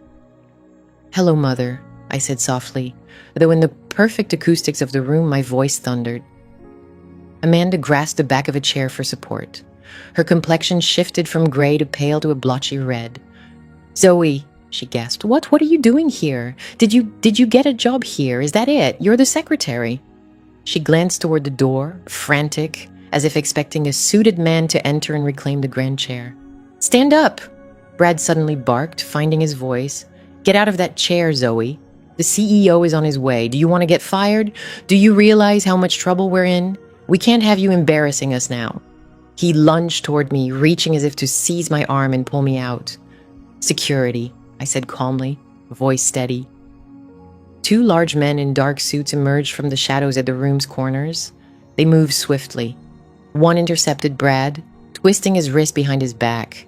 Brad yelped sharply as he was pushed into a chair. Sit down, Brad, I ordered, and keep your hands to yourself. Amanda screamed, What's happening? Who are these men? Zoe, tell them to stop. We're here to see the owner. You're seeing the owner, Amanda, I replied. Rising slowly, I pressed a button on the table. The blinds behind me lowered slightly, dimming the glare and casting long shadows across the room. I am Z Holdings, I declared.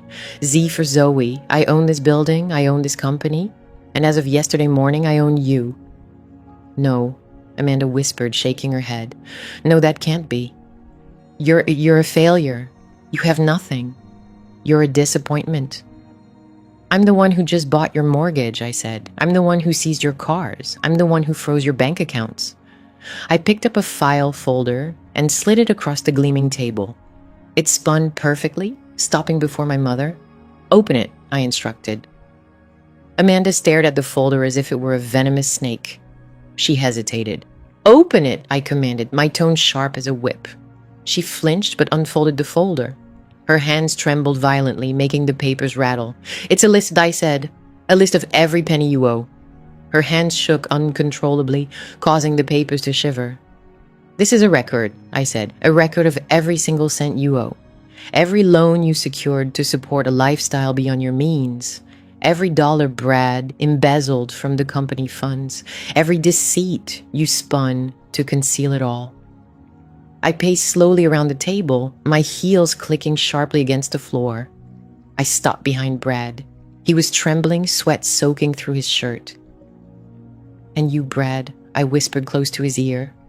I'm aware of the pawn shop. I know about the emerald necklace. Brad jerked back sharply. You can't prove that. I pulled the necklace from my pocket. The emeralds shimmered cold and green as they caught the light. I let it drop with a heavy thud onto the table before him. I bought it back, I stated, and I have the footage of you selling it. Grand theft, Brad. Stealing from your wife to pay off a bookie. That's 5 to 10 years behind bars. Chantel let out a choked sob. She looked at the necklace, then at Brad. You stole my necklace, the one Grandma left us. He stole your future, Chantel, I said, stepping to stand behind my sister. He robbed you of your inheritance. He took away your security. And our mother allowed it because she preferred having a white son-in-law over a financially stable business. Amanda glanced up from the papers. Her eyes were moist, but there was no sorrow, only fear. Zoe, she pleaded, her voice shaking. Zoe, darling, please, we're family. You can't do this. We made mistakes, I admit. We were harsh on you, but this is tearing us apart. I returned to the head of the table and sat down. I looked at the three of them. The mother who wished I were gone, the sister who mocked my pain, the brother-in-law who treated me with contempt. You destroyed yourselves, I said. I'm just cleaning up the wreckage. I leaned forward. Now, I said, let's discuss the conditions of your surrender. Because right now, the only thing keeping you out of jail is the daughter you wished had never been born, and I'm not feeling very merciful today. The emerald necklace rested on the mahogany table like a coiled green serpent. It symbolized Brad's betrayal, but it was only the beginning. I watched him stare at it. His face glistened with sweat, his eyes flicking from the jewelry to Chantel and then to me. He opened his mouth to speak, to weave another one of his intricate lies, but the atmosphere was too tense for his usual fabrications to survive. That's not what it looks like, Brad stammered, his voice breaking. I was taking it for an appraisal to update insurance. Amanda asked me to. Remember, Amanda, we discussed revising the policy. My mother looked at him. For the first time, the blinders fell from her eyes. She saw the man she had supported, the man she had placed at the head of her table, the man who had belittled her own daughter, and she saw a thief. I never authorized you to take that necklace, Amanda whispered. It was in my safe deposit box. How did you even get the key? He stole it, Mom, Chantel said, voice shaky. He took it from your room while we were packing. I saw him coming out of your closet. He claimed he was searching for boxes. Brad turned on Chantel, his face contorted in anger. Shut up, Chantel. You don't know what you're talking about. I'm trying to save us here, I said calmly. You're trying to save yourself. I reached for the folder again and flipped past the page about the necklace. With a steady voice, I stated, You're trying to protect yourself. I reached for the folder once more and skipped past the page detailing the necklace. But the jewelry was minor theft compared to what followed. Brad, let's discuss the consulting fees. I produced a spreadsheet, color-coded, showing monthly payments from Amanda Enterprises to a firm named Zenith Consulting Group, $15,000 each month. I read aloud, for the past 2 years, that's close to $400,000 Amanda has paid this consulting company for strategic advice. Amanda clutched her pearls, nodding silently. Yes, Brad replied. We claimed we needed external experts to update the business. Zenith was top-notch. I turned to Brad. His grip on the armrest was so tight his knuckles turned white. Care to explain who owns Zenith Consulting, Brad? I asked, or should I? He remained silent, breathing in short, shallow gasps. I slid a document across the table, the incorporation papers for Zenith Consulting. It's registered at a residential address in Nevada, I said, an address linked to a Mr. Bradley Miller. Chantel snatched the paper, eyes fixed on it. This is your old apartment before we met. Exactly, I confirmed that. There are no experts, no real strategy, just Brad funneling your mother's hard-earned money into his personal slush fund. Where is the money? Amanda shouted, standing and knocking over her chair. $400,000, Brad. Where is it? Did you invest it? Is it in a savings account? Brad recoiled. I put it into cryptocurrency. It's just down right now. The market's unstable. It'll bounce back. It's not in crypto, I said, flipping through the file to reveal a series of bank statements. They weren't from investment firms. They showed transactions at online casinos, sports betting sites, and a particularly notable recurring payment to a high-end escort service in Miami. You're a gambler, Brad, I said, betting on horses, playing online poker, and apparently spending $3,000 a night on companions during your extended business trips. Chantel gasped like a wounded animal. She clutched the statements, scrutinizing the dates. Miami, she whispered hoarsely. You said you were at a logistics conference there. You said you were networking. I was, Brad yelled. Networking includes entertainment. Entertainment? I asked, pointing to a specific charge. Is Sapphire Entertainment the Diamond Club? Because according to these credit card records, you spent Mam's payroll money on bottle service and private dances while Chantel was home posting about how much she missed you. Chantel stared at Brad. Tears streamed down her face, mingling with shock. You cheated on me, she whispered. With escorts. Brad stood abruptly, slamming his hands on the table. This is illegal, he shouted, finger trembling as he pointed at me. You hacked my accounts. This evidence is invalid. You can't use this. I hold the debt, Brad, I replied, voice cold as ice. That gives me the right to review the debtor's financial records, and since you mixed personal fraud with company funds, everything is fair game. I didn't hack you, I audited you, and you failed. I looked at my mother. She had slumped back in her chair, appearing small and defeated. The golden son she idolized was nothing more than a parasite feeding on her vanity for years. He deceived you, Amanda, I said. He saw a woman desperate to appear successful and sold her a lie. He tricked you, Amanda, I told her. He spotted a woman eager to appear successful and sold her a fantasy. He fed you the lies you wanted to believe while draining your finances. And you let him because he was charming, because he was white, because he wasn't me. Amanda hid her face in her hands. I didn't realize, she sobbed. I swear, Zoe, I didn't realize. Ignorance comes at a price, I said, and right now that price must be paid. Brad scanned the room, toward the door, the window, calculating his chances. Then he understood he had none. The walls were closing in. Foreclosure, repossession, fraud uncovered. His life was collapsing. Then the facade shattered completely. The suave, arrogant executive disappeared, replaced by a trapped, furious beast. He roared in pure fury, grabbed the heavy glass water pitcher from the table's center and hurled it at me.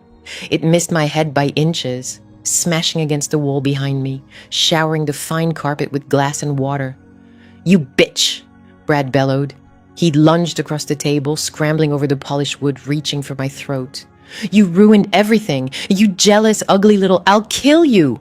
Amanda screamed. Chantel stood frozen. I didn't move. I didn't flinch because I knew what Brad didn't. I knew who was lurking in the shadows. Before Brad's fingers could grasp my blazer, a huge hand clamped onto his shoulder. One of the security guards, a former linebacker named Marcus, hired for his seriousness, yanked Brad backward. Brad flew through the air, crashing onto the floor with a bone-jarring thud. Before he could rise, the second guard knelt on his back and twisted his arm behind him with force. "Get off me!" Brad howled, thrashing on the carpet. "Do you know who I am?"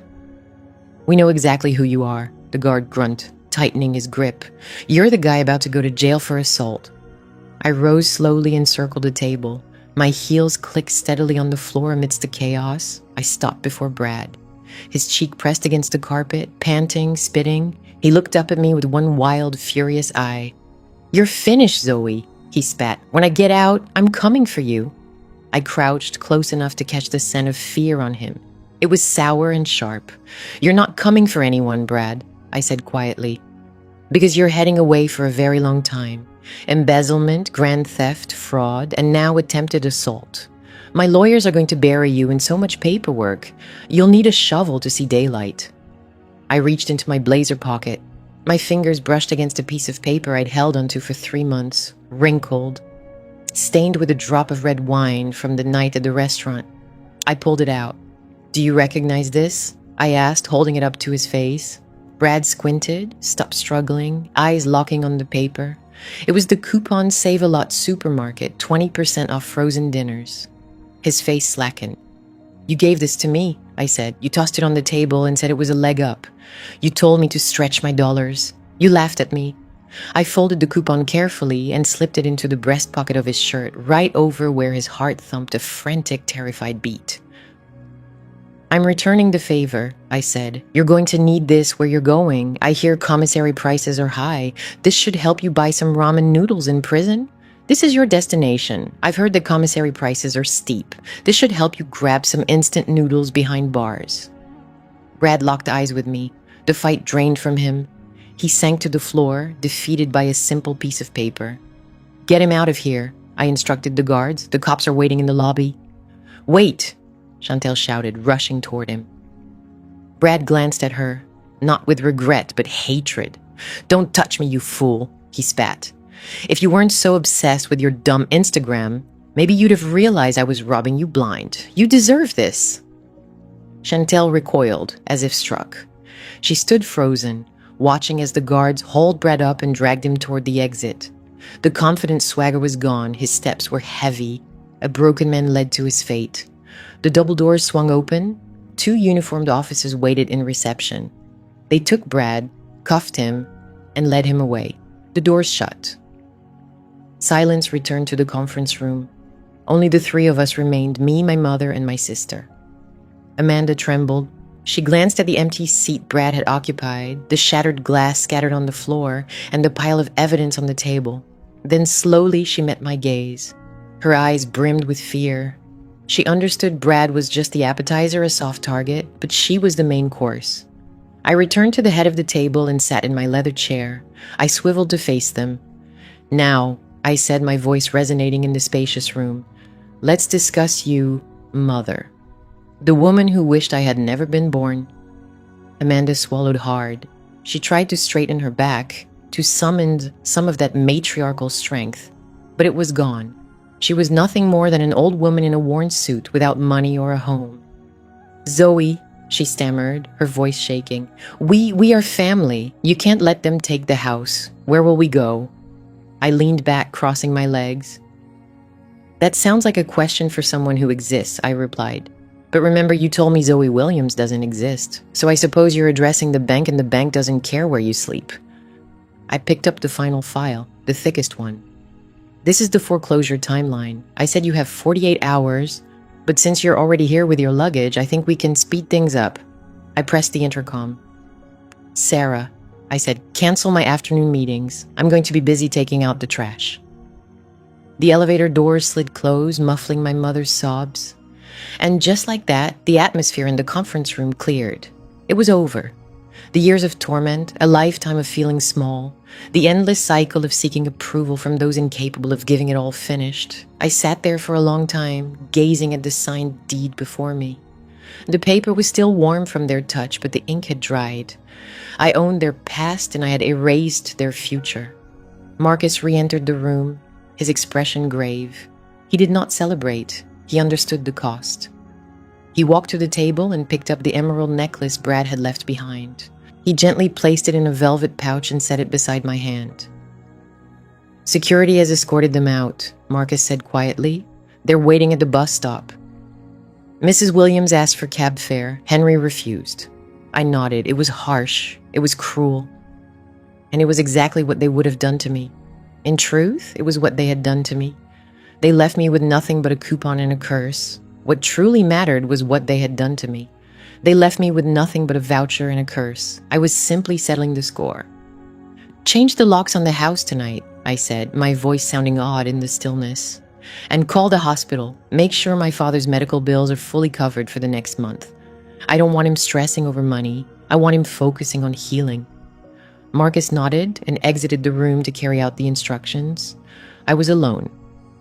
I moved toward the floor-to-ceiling window. The sun had completely set, and below me, Atlanta spread out like a vast ocean of shimmering lights.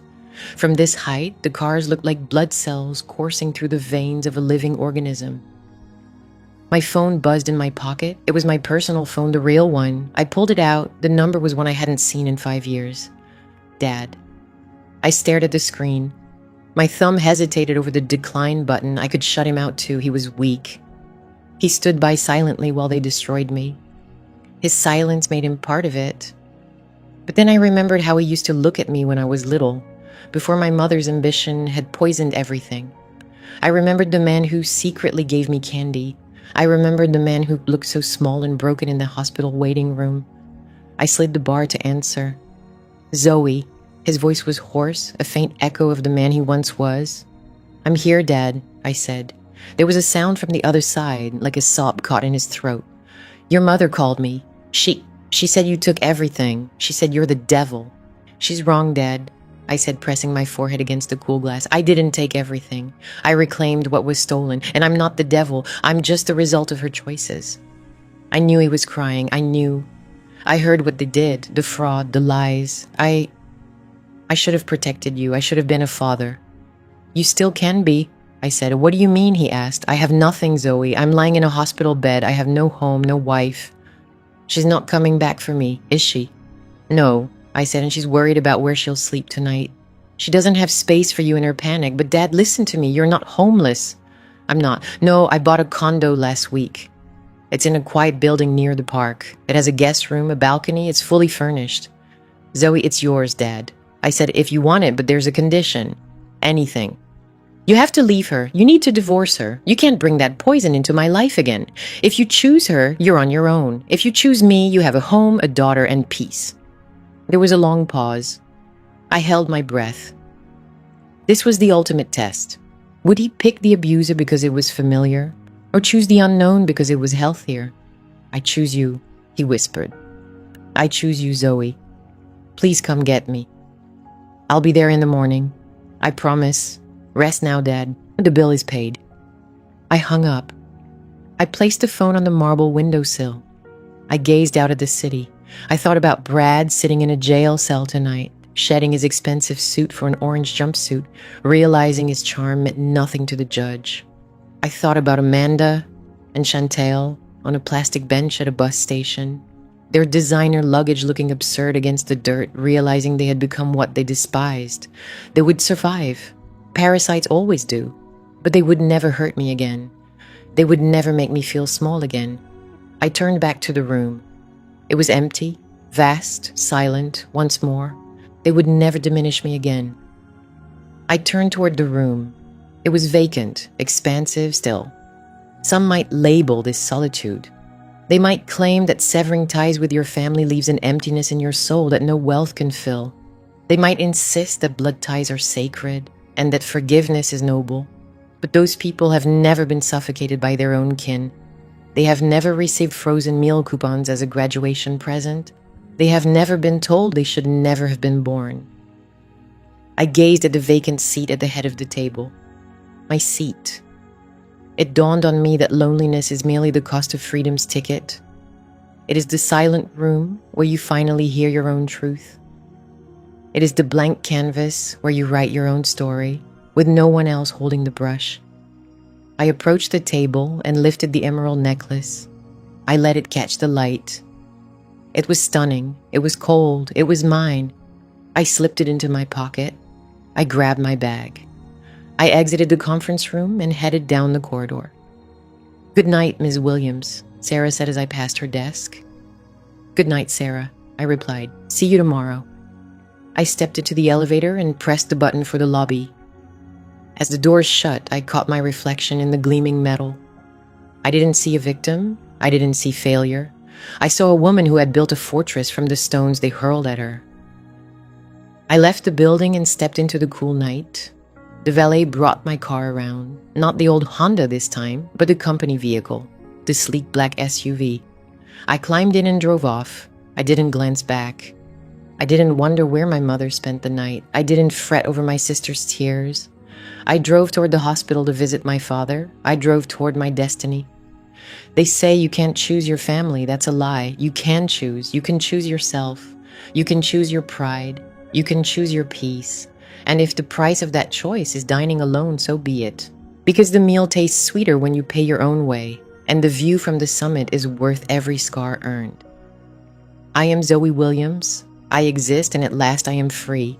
This tale reveals a profound truth. Your value is never set by those who fail to recognize it, even if they are your own blood. Zoe's path from a rejected daughter to a powerhouse CEO shows that the best vengeance isn't shouting back, but quietly rising. Toxic people feed on your craving for their approval to control you. By walking away and creating her own kingdom, Zoe didn't just survive, she flourished. True freedom means understanding that family ties don't give anyone permission to harm you. Sometimes you must burn bridges to light the path ahead. If you've ever had to build your own seat after being denied one, tap that like button and subscribe for more stories of courage and triumph.